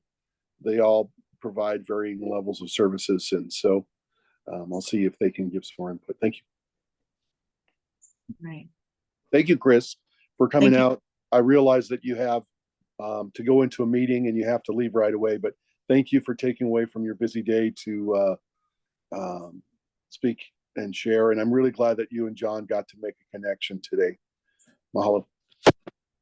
Thank you, second Vice Chairperson John. I think Chris accidentally or has left the meeting, but I will say I really appreciate his comments as well. And I think this is in line with both our second goal and our fourth goal for the State Council. And I think those committees we can talk more about, you know, either addressing or having people come speak and talk at least about either their health plan and some of the issues or the challenges that they're facing in order to provide proper compensation. And I think also once we have the report, regarding the work study. That will provide some insight too, I think, on what can be done in the future as well. Yeah. Yeah, because that kind of compensation and program, that's really tough to intensive outpatient. That's tough. Okay. We were in the middle of taking a break. I want to acknowledge that. So if we can take a 6-minute break, restart, or 10:45, if we can reconvene at 10:45, because I know we have a presenter coming in soon, hopefully, and I want to recognize that time. Thank you so much. Kaylee is actually our presenter. Kaylee is our she has been here. Kaylee has been kindly waiting and very patiently. I apologize, Kaylee. I'm sorry to embarrass myself in front of you.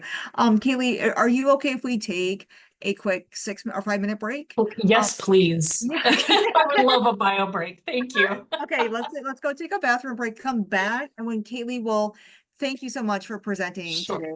And she'll come in for a break. So let's come back in 5 minutes, everyone. Thank you so much, Carolyn. And aloha again, Kaylee. We appreciate you joining us today. Acknowledge how busy and emotional the wildfire disaster response has been, plus other incidents in our community. So do please, if you can, give a moment to introduce yourself, please, especially to our new members, and you have the floor. Thank you so much. Sure, thank you. I'm Kaylee Aquaro. I'm the administrator for the Child and Adolescent Mental Health Division. I was able to attend Trevor's presentation last time about our response to the Maui wildfires as a behavioral health administration. So I'm not going to repeat the things that he already told you. Really just trying to supplement some of the things that he shared with you. So make sure this is working correctly. Okay, so as he reviewed with you folks, you know, we're all kind of aware of what the immediate impact of the fires were. I think the thing that in talking with disaster response specialists in other parts of the country, I think one of the things that set this disaster apart is that it was such a long time that so many people were kind of missing or unaccounted for post-disaster. And I think that really added to the distress and grief and destabilization of that community. So that's something noteworthy, I think, for the Lahaina community. So some of just the key points, you folks are from here. I won't belabor the cultural context, but I'm just going to talk a little bit about our response and some of the challenges that we encountered and some lessons learned and some feedback that we're getting from folks on Maui about how the disaster response went and is going. Of course, the disaster brought up very strong feelings about colonialism, about Hawaii's dependence on tourism, and about climate change. Hawaii continues to be in a fire prone area now, which is not something, you know, historically, I've lived here all my life. Historically, we've worried about hurricanes and like not too much else. Sometimes we worry about a tsunami, but really fires is a pretty recent threat due to climate change. So everybody knows Hawaii's history of colonialism. I won't belabor that for this audience, but just to say that I think because of this history and because of the cultural trauma related to this history, there were conspiracy theories about why and how the wildfires started. There continue to be concerns about land grabs post wildfire, and those aren't conspiracy theories. Those actually feel real, where developers are just cold calling people to try to buy their land in Lahaina. So it's really touched a really raw spot, I think, for that community. And the link that I have here, I don't know if people watched Last Week Tonight with John Oliver. It's a comedy show, but he does such a good job of doing his homework. Anyway, he did do an episode about Hawaii that I as a Hawaiian, I was blown away by it. I had never seen anything like it on national TV. So I put the link in there, and you guys will get these slides later. You can check it out if you haven't already. Of course, there are people that rely on subsistence, and there were so many contaminants in the environment and so much concern for how the air, water, and soil were going to be cared for. Not to mention people's identity and connection to the land and their sense of agency when they could fish or farm, and those things, of course, were taken away too. This is actually really interesting to me. I didn't realize it as a Hawaii resident, as a Native Hawaiian. I did not realize this until the time of the fires, but Lahaina is a really different community from other places in Hawaii, with 32% foreign born, 26% Filipino, and notably 36% of folks speak another language besides English as their primary language. And so you can imagine from a disaster response standpoint, that's a community that requires some individualization, which, you know, history will tell how well we did that. But it was also a different community because of its socioeconomics. So this is before the fires. There were a lot of disparities for the folks who live in Lahaina, with almost 12% of folks living below the poverty line, again, before the fires. Before the fires, 74% of people 16 and older were in the workforce. In the rest of the state, that's 61%. And of course, as you can imagine, in Lahaina, in West Maui, a lot of people's livelihoods depend on the tourism industry and the resorts that are in Ka'anapali. And 24% of all the displaced people sheltered at the hotels were also hotel employees. And those folks had a really distinct experience, I think, because while they were happy to still have jobs, you know, they were also just displaced too, and they were grieving too, and their worlds were turned upside down too, and they were kind of having to serve the other folks that were sheltered at the hotel.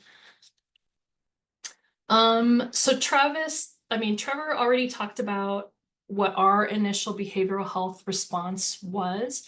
I'm only going to highlight two things. One, I think folks are aware that the Office of Wellness and Resilience kind of set up these talk story tents where people could just come and talk to a social worker or a behavioral health person. Really, at this point, people were just doing psychological first aid, not therapy or anything like that, but just kind of giving folks a space to gather and talk. The other thing which we worked on with the Adult Mental Health Division was this idea of wellness carts. Hawaiian Airlines donated a bunch of airline carts to us. We loaded them up with snacks and toys and goodies that we could. And because folks were in hotels, we were really worried about people being isolated in their rooms. And so we were just going door to door, offering snacks, checking on folks, seeing if they needed anything. And then in the beginning of the response, the Child and Adolescent Mental Health Division, what we had hoped to do is we learned about a triage tool called SciStart. And it's different from other triage tools in that it doesn't measure symptoms because it's meant to be used immediately after a disaster.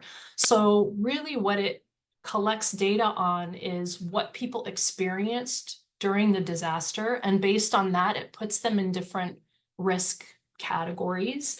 And I'll show you that tool in a bit, but what we were hoping to do is as we were going door to door, our employees were just talking story with people, not using a tool with a clipboard or anything, but just, hey, you know, what was your experience like? Do you need any support? What, you know, is there anything you want to talk about? And people were just sharing about, you know, they were trapped or they lost their home or they still can't find people. And then after the conversation, the employees would score the tool based on what was just volunteered, information that was volunteered. And we were trying to collect data about risk, because there's quite a bit of evidence to suggest that for some people, if they get just the first half of a trauma-focused cognitive behavioral therapy protocol, if they're in a certain risk category, that can really go a long way towards their mental health moving forward post-disaster. So our hope was to kind of use this tool, identify folks who might benefit from TFCBT, a short or a regular course of it, and try to do some mitigation that way. So this is a little bit of the results. And so something that I want to highlight here is you'll see total records is 190. I think you folks are aware that there were like over 6,000 people in the hotels. And so what we realized kind of several months in was that the tool, once the wellness navigation carts was kind of handed off to other emergency workers, not Department of Health employees, not everyone was administering or completing the tool. So the data collection kind of halted at that point. But because there was no connectivity, all of it was done on paper. And so we didn't realize until a couple of months later that the papers were not coming in and getting inputted. So that was one challenge that we encountered. But you can see here on the right, this column here, the red, the purple, the red, yellow, and green. These are the experiences that the SciStart tool looks at. First of all, of course, if anyone was having thoughts of suicide, they would get connected to support right away. But we specifically wanted to know, for kids, are they separated from any of their caregivers? Do folks have family members who are missing? Did they lose jobs? There, you can see these other red categories as well. Were there deaths in their family? Did they lose their homes? So overwhelmingly, you can see that most people endorsed that they had lost their home. 80% of the people that we had tools filled out on, that was their primary stressor, was that they had lost homes. Although, no small number of people felt that their life was in danger or a family member's life was in danger. So it's unfortunate that we weren't able to collect more data on this, but I think it shows promise for future disasters. And I think when I talk a little bit about lessons learned, we can do better next time. I think Trevor covered a lot of this well. I will say that as someone who represents a special population, so child and adolescent mental health, I can say was not first and foremost on people's minds. And then, in particular, I say behavioral health in Maslow's hierarchy, people were in survival mode and for a really long time. There are still people a year later with housing instability. And until you know how you're going to eat and where you're going to sleep and all those kinds of things, it's hard to prioritize behavioral health care because it doesn't feel like the most pressing need that you have. I think the other thing that we really learned is that despite our good relationships and kind of the smallness of our community in Hawaii, we are a very siloed system. And I think, in the future, we'll need to really improve that. I think within the Department of Health, we did a great job internally communicating. But once you enter, Department of Education, feds, American Red Cross, county, then it kind of quickly became clear that everybody was just sort of like putting their head down and working hard and doing their own thing. But it wasn't kind of like this synergistic, planned, coordinated thing, the way I think we hoped it would be. So just very quickly, and I can share the full study with this council later. I'm not sure if maybe you've already seen it, The Hawaii State Rural Health Association did a study where they did focus groups and interviews of folks from Maui, fire survivors and non-fire survivors.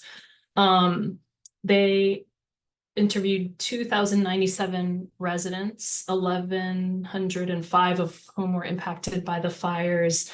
It is worth noting that their sample is not exactly representative of fire impacted survivors. Their sample tended to be whiter, wealthier, more educated, but there's still a lot of valid feedback in here, despite some of those differences between the sample and the community.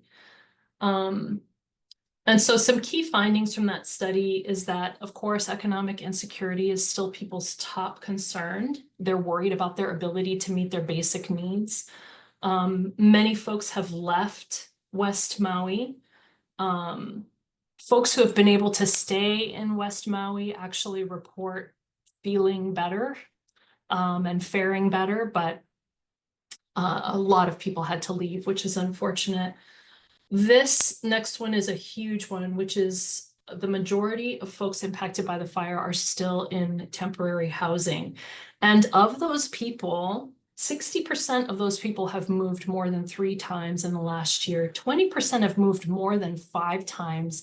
And when you talk to people about their experience, and Trevor touched on this a little bit too, people were receiving very little notice that they were going to have to move. They did not always understand the letters about why they were being evicted, where they had to go, what they qualified for. As I mentioned earlier, more than a third of people, English is not their first language. So it's a very confusing, stressful, and for many people, re-traumatizing experience of constantly being moved from what, even though they were found another place to go, the fact that they, at a moment's notice, kept having to move is very re-traumatizing for people.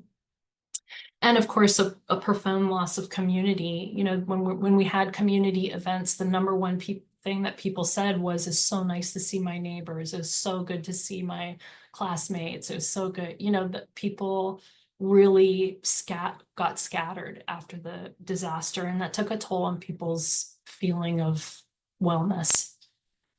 The number one thing that really struck me from the study results was how mixed people's trust in our disaster response was, and how low their satisfaction was with the assistance that they received.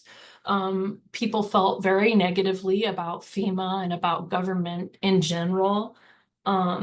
And they felt very re-traumatized by the fact that they were constantly having to check in with workers. The workers were changing, you know, like kind of rotating through. They were constantly having to refill out applications, move, retell their story. And I think the end effect was they ultimately didn't feel helped by all of those activities. So currently, Trevor talked about all of the anniversary events, which I think were profound and important. Of course, kids are back to school. There were 3,000 public school students who were displaced by the fires last school year. And of course, it happened, excuse me, on the first day of school. And so those first day of school reminders were actually triggering for folks because of just the timing of everything. CAMD did release a secondary trauma media campaign to just do some public service announcements and awareness about, like, it's great to want to help your neighbors, but you need to recognize that always being exposed to traumatic content, even if it's somebody else's, can really take a toll on your own mental health. And so related to that campaign, we have a website, hawaiiheals.org. It's meant to be a very user-friendly, simple way to communicate about what secondary trauma is and what are some of the things that you can do to mitigate it if you're experiencing it in yourself. And of course, Trevor talked a lot about the Resilience Center, which is a big goal of our SAMHSA Emergency Response Grant. I just include this because this is sort of the Olelo No'eau that I think of the most when I talk to people on Maui at fire survivors. It's Hea ali'i ku makani maiau a o he makani nanai kulai. And I don't know if folks know about the ali'i, but it's like this beautiful little plant. And it grows in pretty windy places, and no matter how hard the wind blows, it's not blown over, it's never uprooted, it's very steadfast and hardy.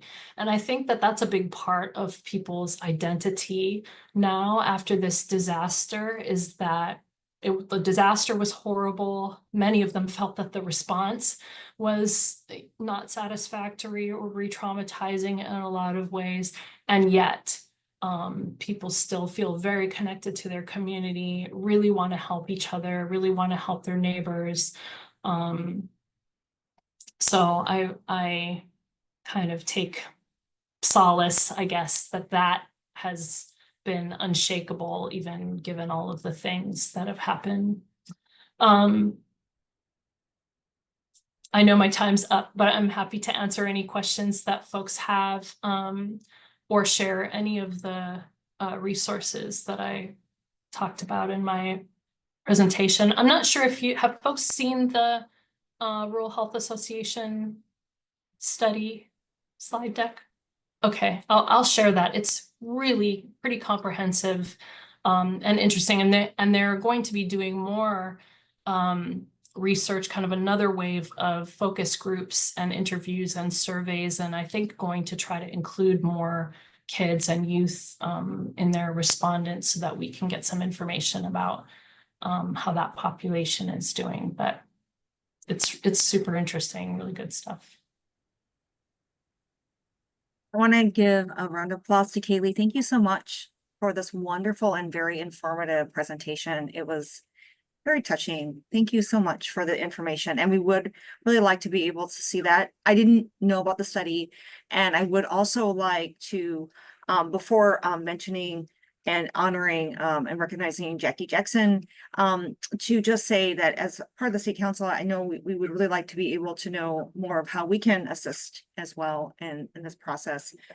We've regrettably not been able to have, understandably, our Maui representatives be here as much as we would like, but it's understandable that given circumstances as well. So before I say any more, though, I do want to recognize Jackie Jackson. You did have your hand up, and if you have any sorry, Chair, that was a mistake, but I do want to say thank you to Kaylee for the presentation. Yeah, thank you. Okay, recognize. Yeah, Kaylee, thank you for the presentation, and I apologize. We didn't always fill out the forms when we were pushing around the carts in the hotel. And the iPads did not have good connectivity all the time.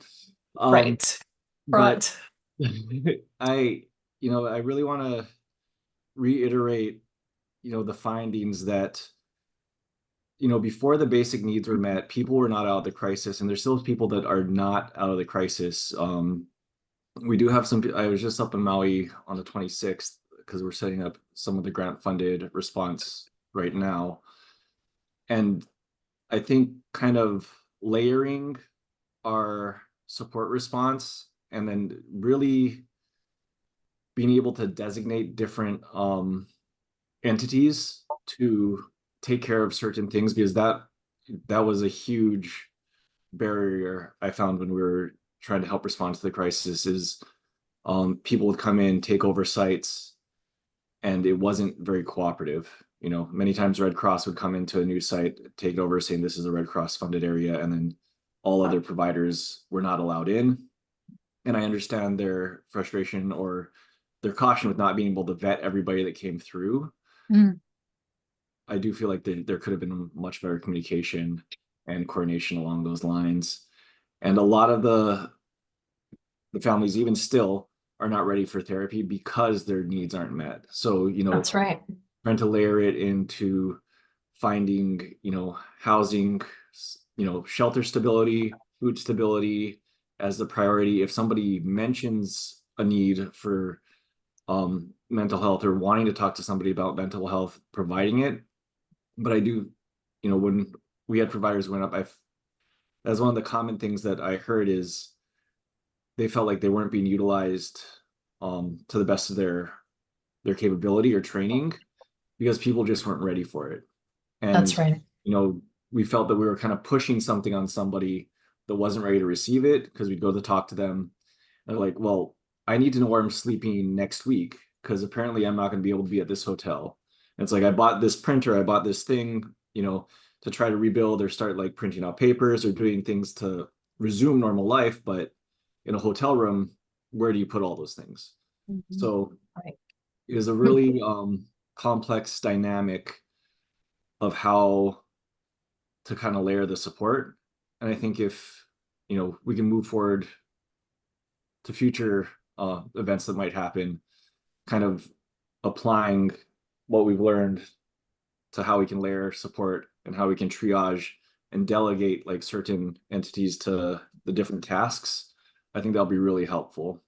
And sorry, I'm Absolutely. Yeah. Thank But- you so much for that, Forrest, because, you know, the other thing too, that I'll just add to what you said is that not only were there kind of these like territorial, like, okay, this is our kind of command central now, and we're going to decide like what happens and everything. We also really struggled because we didn't want the federal, you know, the federal folks looking so militaristic. We actually asked if they could not wear their uniforms because they were rolling up to the hotels, you know, in their combat boots and stuff like that. And people just weren't answering the door, understandably. And so, you know, in that regard too, I think there were, you know, I think when Hawaii people were going door to door, there are things that we, even if we weren't wearing uniforms, even if we weren't, you know, there are things that you just do unwittingly that signal like, I'm from here, I'm just checking on you, you know, talking sorry, willing to spend a lot of time.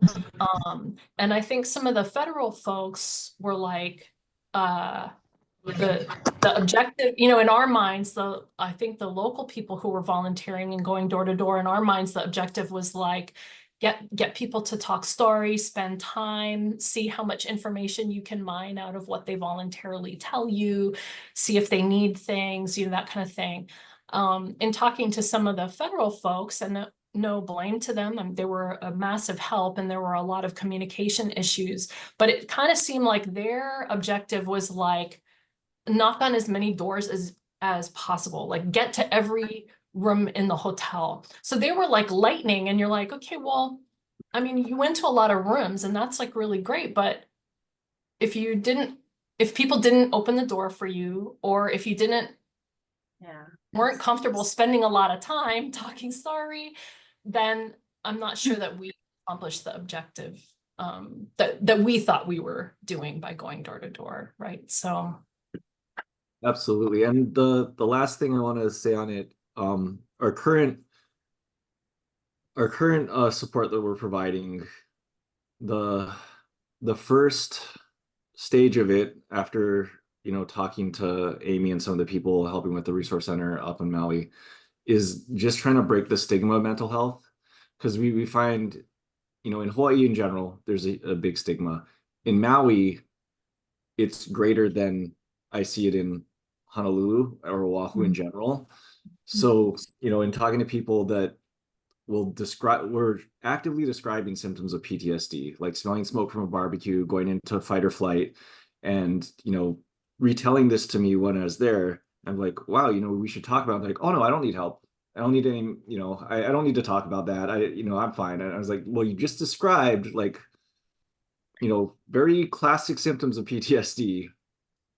It's getting them to actually accept that mental health can be helpful, and be receptive to getting treatment for it. So that's kind of the first push that I'm seeing that we have to do in the response support.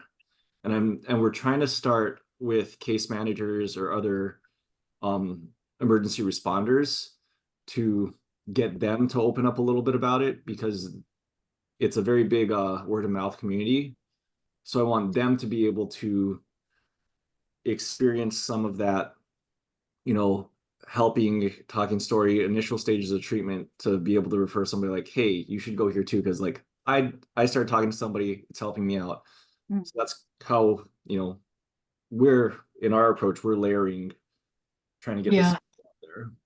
That's right. And I think a lot of parents in particular were very worried about talking to their kids about what happened, and are they gonna like re-traumatize their kids if they talk about it, or if the kids see them upset, or you know, those kinds of things. And so I think to your point, Forrest, you know, it's like it really tells you like there was no modeling for these parents of like, how do you navigate this with your kids in a way that helps them express their feelings about what's going on, and reinforces this idea that like, hey, talking to somebody can really be a great way to take care of your mental health. And so, you know, and I think people also have been sort of unprepared for the waves of grief. You know, there was the actual disaster, and then there was the re-entry, right, where we were supporting people in going back to their property and kind of sifting through rubble and seeing if that there was anything that they could salvage or find. And then there was kind of another wave once lots were cleared, which actually hit some people harder than both the fire and the re-entry, right? It was like coming back to your lot and it's like nothing was ever there, right? There's no debris, it's just nothing. And it was surprising to hear that for many people actually felt like the hardest loss, you know, that they weren't anticipating it to be as hard as it was. And so these things just keep rolling in and people can't get on their feet.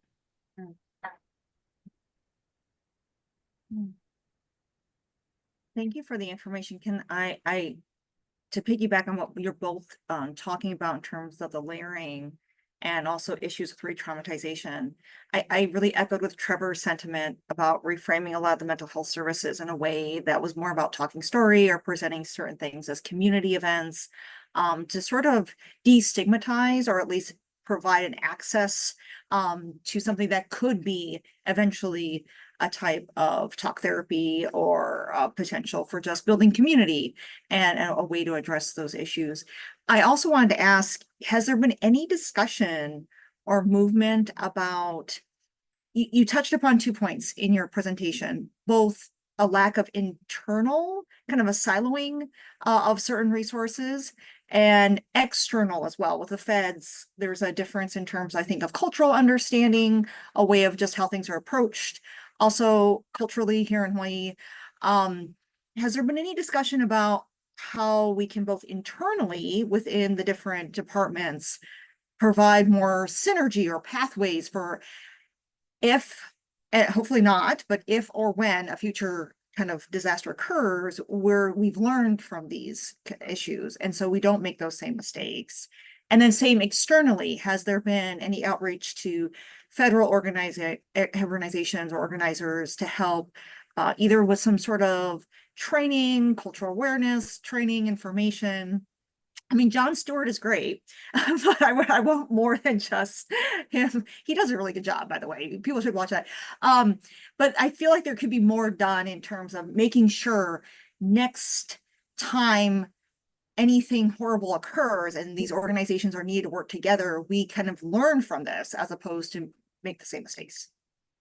Yeah, I agree. I think there's kind of 2 things that we were naive about last time that we won't be now moving forward. I think one is just that something like that could happen here because, like I said, we've had hurricanes, really bad ones, but that was different, you know, that felt fundamentally different. And so I think kind of recognizing that, no, we're sort of in a new time now where things like that can happen here, where we are going to have a disaster that requires FEMA to come here and do all these kind of things. So I think that that's part of it. The other thing that I think and I think we'll start to have better disaster response plans that are not so hurricane focused, you know, but that really do look at the other types of disasters and threats. I think the other thing too, though, is like when the, this is just my observation, but when the federal folks came in, you know, at first it was like this real sense of relief of like, okay, here, we don't have a lot of experience with these kinds of disasters, but these folks really do, right? They go all over the world. They've seen all kinds of disasters, and we're going to kind of rely on their expertise. And I think a little bit of the baby that got thrown out with the bathwater is they know about disasters, but we know about Hawaii. Yeah, I was just going to say. And so if they could be like behind the scenes telling us, do this, do that, and then we could do it in a way that is acceptable to people, that would have been so much better. And I hope that we do that next time, because I think we abdicated too much agency, you know, when they showed up, because we were like, oh, you guys are going to know best. And then only after you're in it do you go, oh, hang on. Actually, maybe we should do that differently. So I think it is a little bit of like having more confidence in our expertise as responders, and allowing them to provide more behind the scenes technical assistance. I think that will be a much better approach moving forward, since we are so different from the continent.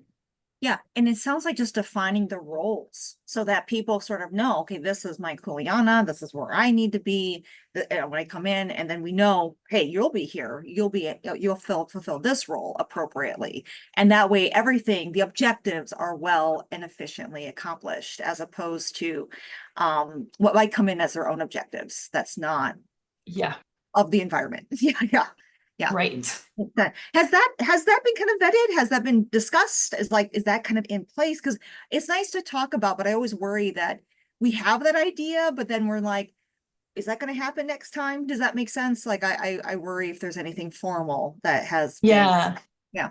Well, actually, something that Carolyn and County's planner Val and Gavin and I have been talking about is how to leverage block grant funding to get some kind of robust consultation around behavioral health disaster response, so that we can have that like behind the scenes expertise, but then craft a behavioral health disaster response plan for Hawaii that uses our expertise as well, right? And it's because I think it really you don't know what you don't know, right? And a disaster is a terrible time to learn about all the things you don't know about.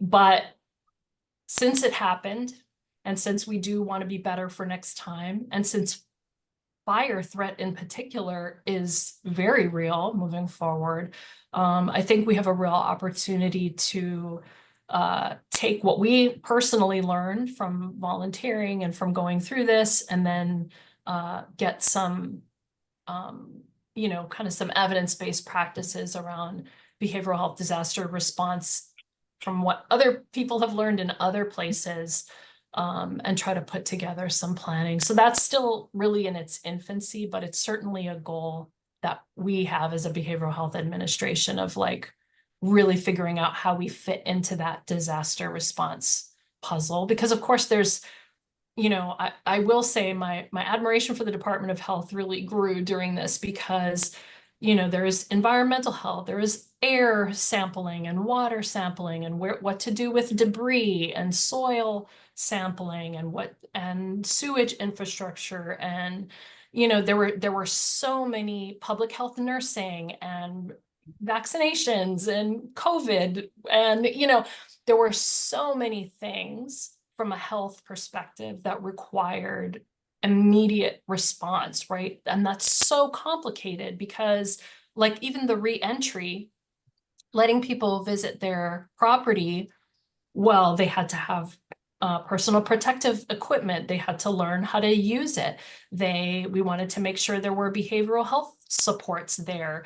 They, it's everybody, like each one of us can't just focus on our slice of the pie anymore, right? It's so interconnected. And I think that, like I said, I was really impressed internally with the Department of Health's ability to coordinate and respond. And so I think that there's good seeds there, that we can replicate for next time, but there's so many cross-cutting issues. Yeah. No, that makes a lot of sense. Thank you so much for presenting and giving us this information. And if there's anything I do offer, what we can do as a state council to help propel those initiatives that you have in mind that you just stated to help with those efforts, please let us know, because I think we echo your sentiments, and we want to be able to, I think if more effort behind it, the more that we can all work together on that, the better it can be. Recognizing Forrest. Yeah. I just wanted to add one last thing. Sorry for taking up so much time. But one of the areas where I see that there was, well, I'm just blatantly discrimination, if even not intended discrimination, was the unhoused population in Lahaina and how that was handled, where there was wide distribution of, housing and shelter.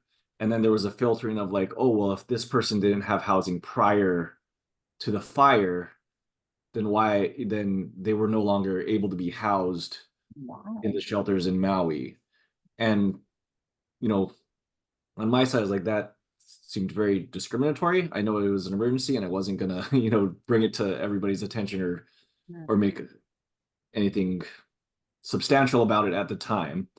However, I think moving forward, there just needs to be a much better plan on how to provide that support for those individuals, because that's an area that I think was very poorly handled, because then it divided the resources to where, like, if this person was an unhoused individual that was not able to receive services prior to the fire, we're not going to use the services now to focus on that.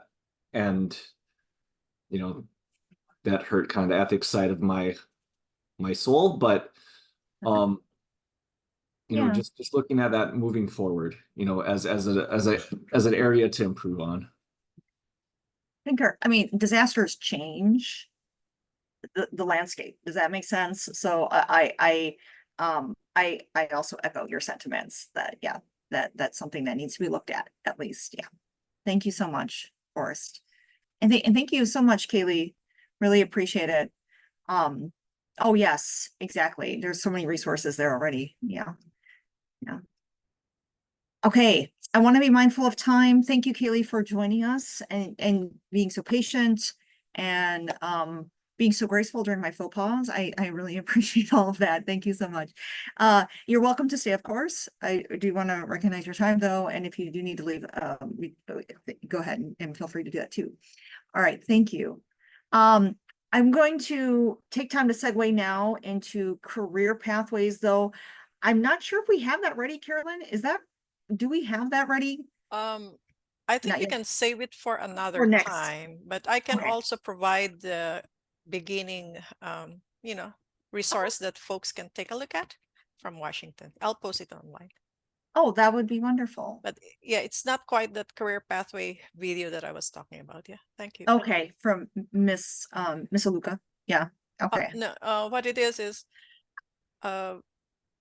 you did connect with Bennett, Miss Alucha, and I was saying that before, even prior to engaging further, it's nice to see what the other states have been doing.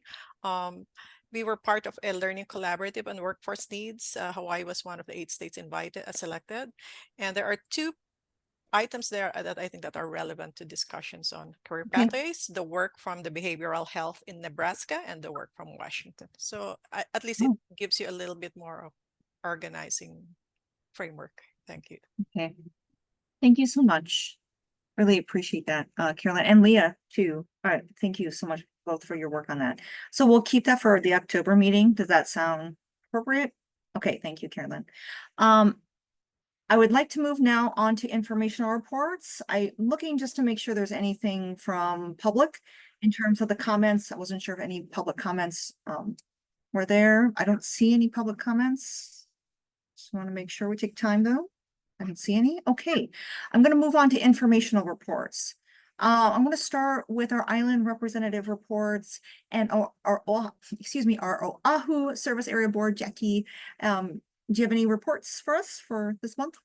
Sure. Thank you, Chair. We did have quorum for our August meeting. We had a very informative presentation by John Valera from ADAD. Great. And I just want to give some quick factoids. Hawaii has the third largest opioid fatality rate in the nation, and the third lowest when it comes to opioid fatalities, but the 7th highest fatality rate when it comes to methamphetamine. Yeah. And he says 76,100 adults over 18 need treatment for substance abuse and have not received it. 11% of public school students need substance use treatment. Oh. And currently there is 1,430 CSACs in Hawaii. According to SAMHSA, the estimated 76,000 people who need mental health services but have not received treatment for substance use in the past year is likely due to stigma. So just continuing as a board to see what we can do to get rid of that stigma between people getting the services that they need so much, especially when it comes to mental health or substance use, and not, in the community awareness. Mm-hmm. Yes. And did John mention any rise in the need for CSACs? I didn't catch the number. How many CSACs in Hawaii are there currently? We currently have 1,430, but definitely there's a need for it. I'm trying to remember. I'm looking back at my notes. There's 420 applications that are currently ongoing right now. Okay. But as far as ADAD, their current vacancies, he said is at 30%. So 30% for vacancies. Yes. Oh, wow. In ADAD. So yes, there's definitely a need. Yeah, there's a need. And then I resonate the destigmatization. I think today we've heard a lot and throughout the council, a lot about stigmatization. There's just mental health still has that very strong stigma. And how can we as a council help our community recognize the importance of these services and also destigmatize so that people feel welcome and it's part of their daily routine or daily life, like seeing a physician or seeing a dentist to also possibly, take care of one's mental health. To normalize that process, I think is something we should be continually thinking about. So Jackie, thank you so much for echoing that sentiment, reminding us of that. If you have any ideas too of how we can do that, in Oahu as well as the neighboring islands, let us know. Yeah. Okay. Thank you, Chair. Thank you. All right. I'm going to move to Hawaii Service Area Board, unless there's any other comments or questions for Jackie. I don't hear any, see any. Okay, Hawaii Service Area Board, Second Vice Chair John Betlock. Yes, we had quorum and we had really interesting things come up. One was that there was 10 million that was allocated to helping with homeless issues in housing. And I've had a lot of the nonprofits approach me about there being funding issues. So I'm hoping that, I don't know how that gap is in terms of them receiving, being able to apply and how that process is for them. But that was good news that are those funds there. The biggest thing that came out of the meeting was that we had a person testify from the Behavioral Health Hilo Medical Center, and they said that there's a lot of good things happening, that the injectables have been helping a lot. We heard that from a presentation, I think last month or the previous month. Yes. And so that there's just a lot more rooms, like beds available in the treatment beds and treatment spots available because of that. They believe, and it's just making more openings available. a lot of the supports that everybody's been working toward have been falling into place. And so there's like all these beds available. Salvation Army, I think they quoted 8, and 6 beds available, different locations, and Ohana Housing opening up. And so that's just been really a good thing. And instead of being overburdened, no space is available like in the past. Dr. Koyanagi was cited for his street psychiatry, and amazing work that he's been doing as well, has been instrumental in that. And let's see. That's good. There is a summit coming up too on the Big Island, Health Summit, and the Mayor's Department and others are putting on. And then I've been working on inviting different corporate representatives from the Child Center, the Family Court, the juvenile and the adult court systems, District 3, and the Child Center people have reached out to me, as well as I had a person from the Hawaiian community, Cal Chain, who is interested. He wants to get started, but I have not given him the pamphlet or the application link. So I need to get that to him, as well as talk to him more about it. And I was hoping that he would come to one of these meetings as well. So I need to get him out the regular meeting dates as well. Okay. That's it for me. Well, that'd be great. And if you do have a link to the summit, so that you can include in the chat, let me know. Okay, or you can put in the chat too. Thank you so much for all your efforts and work, John. It's really good to know that those injectables have been so effective that it's really kind of helped open up those beds and not put a strain so much on that system, and people are getting the help they need. Yeah, it's great to know. Any questions for John? Okay, I'm going Can I quickly respond to his? Heidi. I'm Yes, sorry. of course. Just because I'm on Big Island. I just wanted to point something out here in Kona. What we found was I was having a lot of openings, which was odd because we saw the need, but we didn't have applications in through AIM-HD for forms. What we're seeing is a severe deficiency in case management. So Care Hawaii has closed panel because they don't have enough case managers. MHK is about to close panel if they can't hire quickly, because they just lost 3 case managers. So I think also what you're seeing is if you don't have the person there to help them get the resource, then there's not going to be applications and things put in. And so beds rent. So what I ended up doing was going around about to Hope Services, to some of the stabilization centers, places where they were staying, and working with them there to get them into housing versus through case management. So just something to keep mindful of is we're seeing a deficiency in the case management side now. Oh gosh. Okay. And do you know any reason for that? Like just the lack of... I think it's pay, and then they keep having, this is what I hear because I'm not a case manager. I do my own part in this, but what I'm hearing from a lot of people is it's the pay is really not sufficient for what they're being asked to do, and the requirements through insurance keep going up.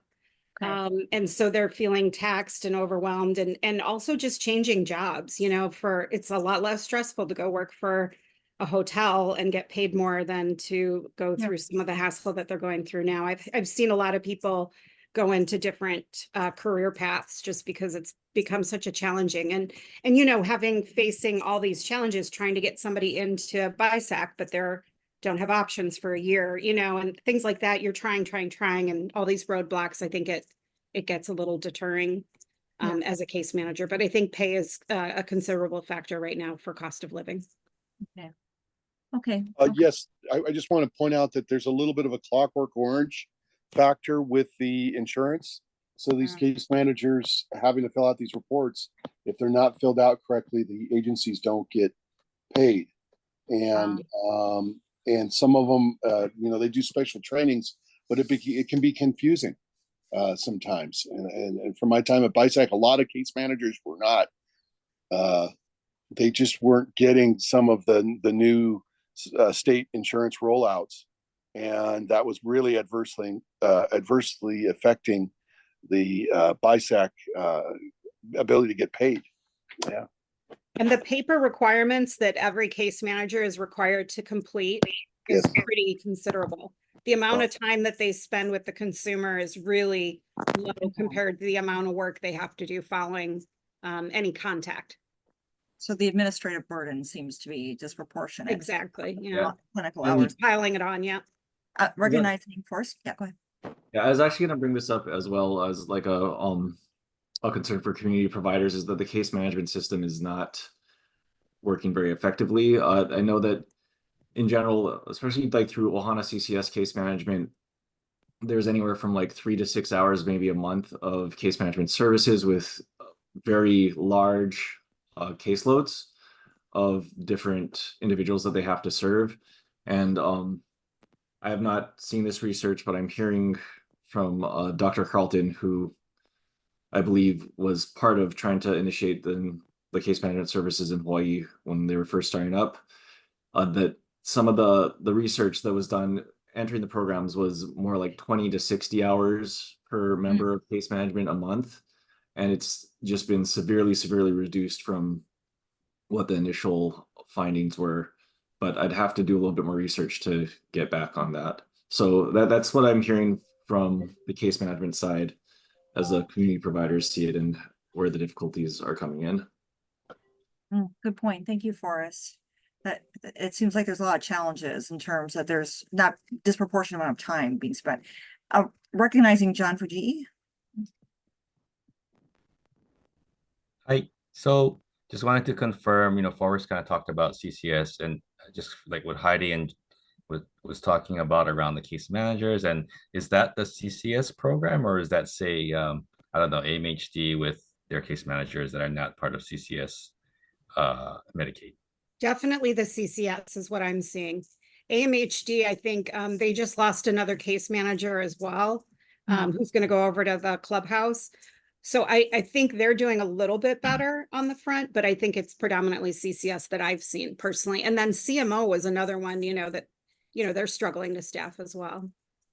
Okay, thank you. That's helpful. I mean, I'll share with the group that from a payment perspective, the year just, so in the fiscal year ended last June 30th, 2024, so it just ended a few months ago. In that fiscal year, we increased the case management payments to Ohana to pass on to the case management agencies by a pretty significant amount. So we're hearing this feedback you're giving us in 2020, early 23, late 22, right? So yeah.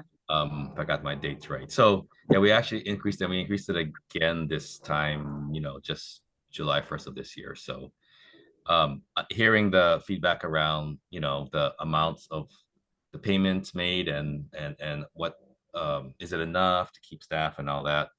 The feedback, the other thing, the metrics that we're seeing too is putting aside that piece of the difficulty of retaining and keeping staff, the contract requirements that we have with Ohana CCS, which they pass on to the case managers, the requirements for the visits per the level of acuity for the CCS members, they're not meeting that. They're severely under not hitting those targets. So, and so there's two things, right? It's like you can't keep staff. The staff that you have, they can't sort of meet the sort of contract metrics of based on their acuity, they need more visits, so lower acuity, less visits, right? Yeah. So this is good feedback. Thank you very much. Very difficult to hear feedback because the solutions aren't very obvious. I'll just say like No, that. I was just gonna say, yeah, because even if you had more people with that, I don't know, that more people might not want to do it. Yeah, it's tough.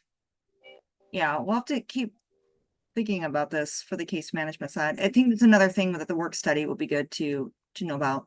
No problem, Mary Pat. Thank you for being here. I know you had to go to a lot of different meetings. Thank you. Yeah, at BISAC, they said that they weren't getting reimbursed for some of the case management time. So that was an issue. And then with the troubles with the insurance, fulfilling the requirements for the reporting. They weren't doing that properly, so they weren't getting reimbursed there as well. And then also some of the, it is very real over here. People can take jobs with no responsibilities, no need for a college degree, and get, go into an entry level thing and get paid more than the case manager. Yeah, that's a challenge. Okay. Yeah, looking forward to hearing a little more. I don't know if the work study that's being done will cover the other islands as well, because I know the other islands do have their own different challenges and financial makeup. So it's good to think about. All right. Being mindful of time, we have 15 minutes. I know Kathleen is not here. I want to go to state agency reports for social services. Ray Rice, are you available for a report, please? Morning, Chair. Morning. So just to give a little more, information on what APS is doing. I believe before I had mentioned that we had planned for a dementia training, and that did go through.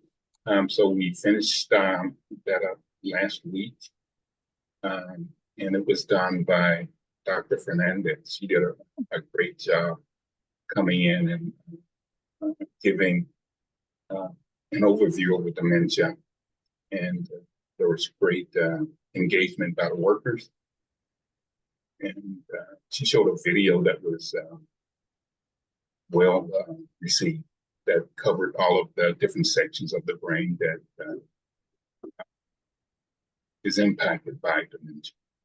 So part of her learning objectives included recognizing individuals who cannot assess the capacity and how to screen individuals for capacity, differentiating delirium, dementia, and depression through validated tools, and understanding guardianship and conservatorships.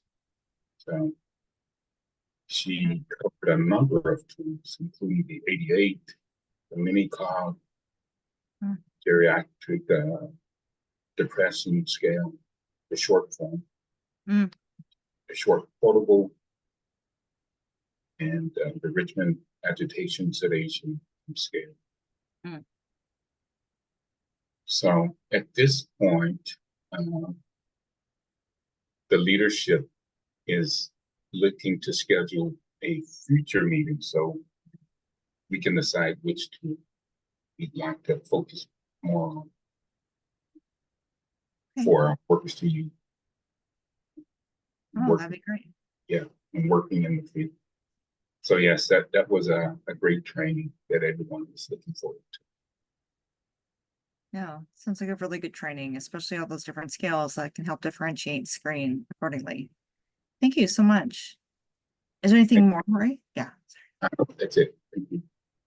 Okay. Any comments or questions for Ray? Social services side? Okay. Okay, I'm going to move to vocational rehab. Leah, I know you sent a report to, I think. Would you like to review it? Yeah, you did a great job with the numbers. Yeah. I will share my hopefully not too boring data report. Never. Yeah.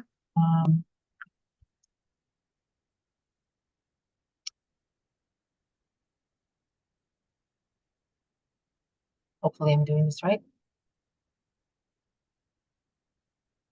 Yeah, we can see. Thank you. Okay. So this is our report. So we go by program year, which is July. So program year 24 starts July 1, 24. And we report by quarter. So what I have is so far for our first quarter, which is July to September. Obviously, we're not through the quarter yet. But what I can tell you is for DVR, we are seeing an increase everywhere, which is a good thing, that we're getting more applications and more people that we're serving. So you can see here, so far in the first quarter, we're serving a total of 4,201 Wow. And that's up from this same time last year where we had 3,976. So there's a slight uptick there. In terms of types of disability, and again, if of interest to this group is this last one here, psychological or psychosocial.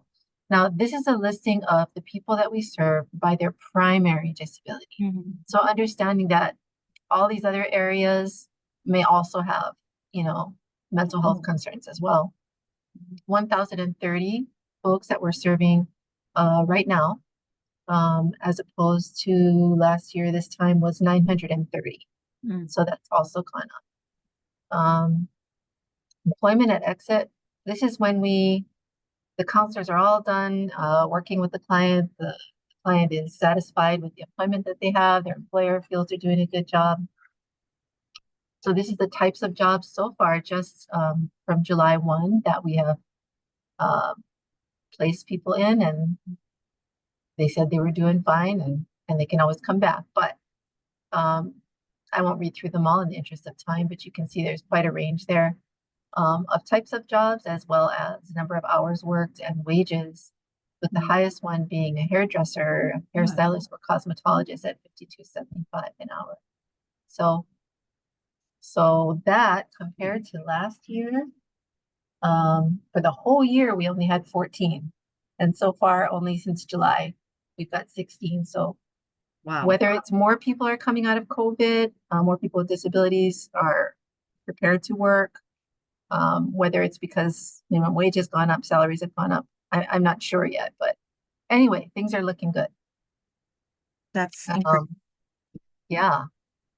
And this just is a breakdown, maybe more info than you want by island.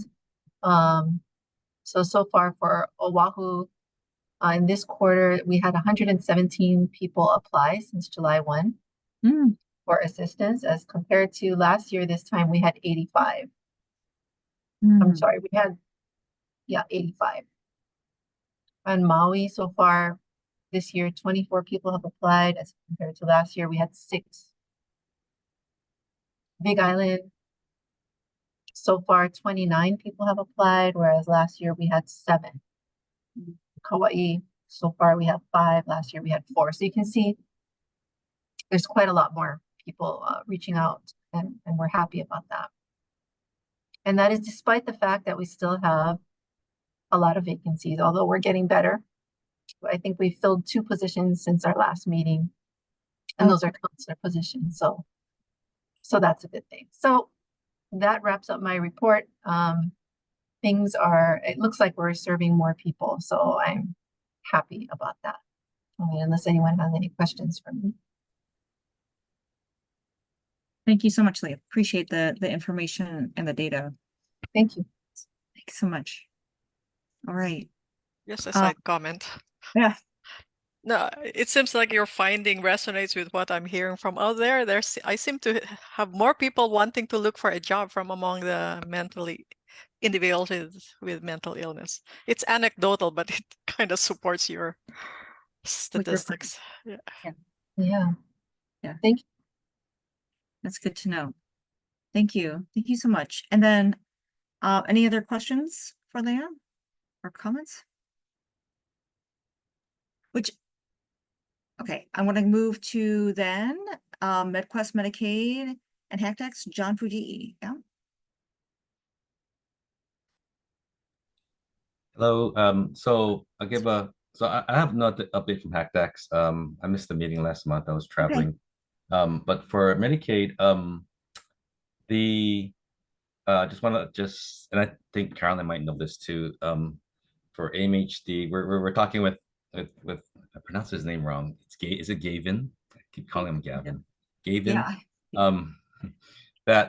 We're coordinating with him and Dr. Matsu around the CCBHC's certified community behavioral health clinics. And these are basically that we look at them as like similar to FQHCs, but the differences are it's behavioral health only.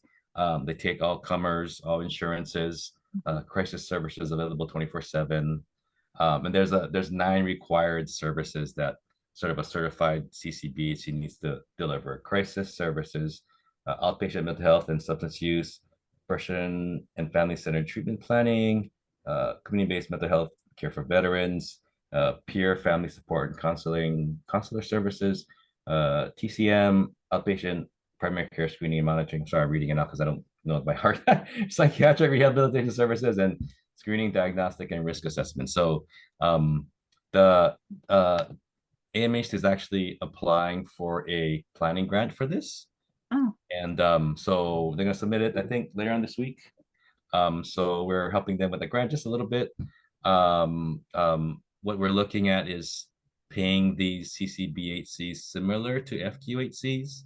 When I say that, I mean pay them on the prospective payment system as opposed to a pay every time you deliver a service, right? So, and they're looking at the prospective payment system -2, which means prospectively paying you on a per month basis, versus the FQHCs, RHCs, the PPS is a prospective payment, but just for the per day service, right? So if I come in 3 times to a single FQ, they just bill 1 PPS. So just thinking through like how we can make that work financially, because we see the benefits and we agree with sort of the benefits of the CCBHC. Right now, there is a, I'll say a quasi CCBHC on Maui right now, not quite getting the PPS payments and sort of certified by Medicaid yet, but just sort of, I think they're up and operating just like that. They're just sort of like getting a running start, if you will, but not getting sort of like the reimbursement and whatnot that comes after you do a bunch of certification activities. So, and AMHC started driving like, hey, where I think, and Carol, you correct me if I'm wrong, Carol, I think they're looking at sort of converting their clinics to CCBHCs. That was sort of my understanding, but I might be wrong. But we're sort of real early stage on this. But and again, for our perspective, we see this as like a really good development in terms of how we bridge some of those gaps that the report I sent you, Catherine, and Carolyn around the Medicaid landscape. We see this as sort of a one of the elements that can sort of fill some of those gaps. And that's my update. If anyone has any questions. I'll just add on to real quick. I think I gave updates before around our 1115 waiver renewal, right? We have a 5-year waiver renewal cycle. So we're in the middle of that now. We submitted an application. Sort of no real updates at this point. We're going back and forth every 2 weeks at CMS on different pieces of our application. So they give us some questions, we respond, and then we have a meeting every 2 weeks to kind of go over the responses and whatnot. So it's an ongoing process. Cadence is every 2 weeks now. So it looks good right now so far. Like we haven't had any hard roadblocks with those meetings so far. So it looks good. We were told they're targeting us for January 2025 to renew our 5-year waiver, 1115 waiver. So we'll see. It seems we're on target with that, but you know, that's right now. We'll see what happens over the rest of the 2020. Okay. So, thank you, John. That sounds good. And can I just ask one question? But are the CMHCs, are they also federally funded as well, like as the FQHCs, or no? Yeah. Or I'm sorry, the who? Because you were talking about community mental health clinics, right? Are they similarly funded as FQHCs are, or no? You're talking about the AMHC community Yes, yeah. I don't know the answer to that. Okay. I think they're state funded, and when they can bill Medicaid or some other insurance, they do. I'm not really 100% sure on their funding. No, that's all right. Thank you so much. Appreciate it. All right. And then recognizing second vice chairperson, John Betluck. Yeah. Your question about the state wanting to convert to the new centers. Yes, they do. And last time I heard in June, Steve Paval was waiting to hear from the unions and to meet with them around a negotiating process for the new centers. And so they had to run that by the union before that they moved forward. And so that was the last I heard. And that process was in June. Thank you. Thank you so much. Thank you both. All right, we have 1 minute. We don't have a lot of time, but I want to make sure at least Christine, and I know Heidi is here. Christine, for our education report, DOE, yeah. Thank you. I don't have anything major from last month, but I just wanted to share, and maybe I'll provide some more information in our October meeting, is that Project HireWare 2, in collaboration with our Office of Safety and Emergency Preparedness, is piloting the rollout of threat assessment. We talked about the wildfire and disaster, really making sure that our schools are prepared and have a system in place to do a risk threat assessment in that area, because we hear all the time about school shootings, and we want to make sure that we are prepared in case something should happen and how we can prevent something from happening here. So hopefully I'll be able to give you some more information at our next meeting, but that rollout started with our KKP complex area, as well as Nanakuli Waianae here on Oahu is also piloting that as well. Okay, they're piloting. Do you know when we're going to get any results from that? Will be The rollout has just started, and so we have trained all of the administrators at this point, and so they're going through that process with the training, adapting what type of processes they're going to use, putting their teams together, and really getting that structure in place. And then we're also finalizing and getting our guidance from the state office approved that we can also share with them as well. Okay, that's great to know. Yeah, it's regrettable, but it's something that we have to be prepared for. And I'm not sure, I'd love to be able to hear more about this, especially for the next meeting. So thank you for bringing it to our attention. And if you can have anything on preventative as well, I know some different states too are working in either legislatively or programmatically trying to prevent that type of gun violence. It'd be good to know at the DOE level if there's anything. All right. Thank you so much, Christine. Appreciate it. All right, and then want to pass it to, I think Heidi and I are Naomi's not here, correct me if I'm wrong. As our only parents and family members. Heidi, do you have anything you want to share? Yeah. Just really quick about the housing. I'm finding kids coming out of, foster care or services with CAMHD at the 18, having housing issues because there's nowhere to go from there, and not a lot of resources, especially on the smaller islands. And then also with our program with Adult Mental Health Division with people in 8 to 16 hour housing, we are getting a lot of notifications on the CCS dropping them because they make too much money now.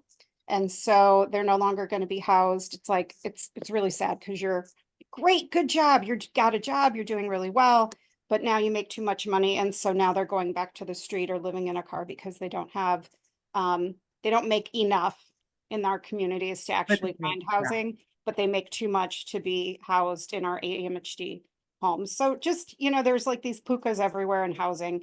As we all know, we're all suffering trying to find housing in the rental market and all around, but for the other community, it's even more challenging. So just wanted to put a little highlight on that. That's all I got. Yeah. No, thank you, Heidi. It seems like there needs to be a transitional sort of housing system in place because you want to keep scaffolding. Yeah, you don't want to see them in a year because they fell apart. Exactly. Going on the street. Yeah. Otherwise, it's just, the work is not being accomplished to the point where it needs to be done. Okay, thank you so much, Heidi. We should definitely keep that on our radar because I don't want to drop that, and it's something that's disturbing to hear for the housing. Eventually, Carolyn, I'd like to be able to know if we can get, I think we're supposed to have a housing rep, right? Our person was, yeah. I've been following up on that. At the same time, we were just recognizing this extraordinary setting of housing for people with mental illness. So I think your committee in your strategic retreat plan will cover this also. Just plug in about that summit that is coming up in the Big Island. This might be also a good place. That's also a good place where folks can talk about housing, because when I attended the service area board last time, it looks like NAMI and the group are having this very creative idea of how to address the place to go question. Thank you. Place to go. Oh, that'd be good to know. Yeah. Okay. Maybe Brian might have something he already knows about it. Okay. Well, I do think we wanted Aaron though from AMHD. If I'm not wrong. Yeah, that's true. We did want Aaron to come to Yeah. provide Okay. like a number of beds per like she was gonna give us kind of a little Okay. better Overview. understanding of Yeah. quantities. Yeah, we'll I remember that request. too. Yeah, true. I remember. We'll request that. I'll request it through the administrator and see who know Thank how he you. wants this answered. Thank you. Thank you, Heidi. Really appreciate it. All right, we're 5 minutes over. I apologize for lack of timekeeping in that respect. I do respect your time and thank you everyone for your contributions. Thank you to our wonderful presenter, Kaylee. Again, thank you for being here. And thank you all for your time and all of your work and efforts. I hope to all see you again on October. Again, more Halloween spirit for me. I'm sorry, I'm just in it. So take care, everyone. All right, have a great rest of your week. All right, take care. Bye-bye.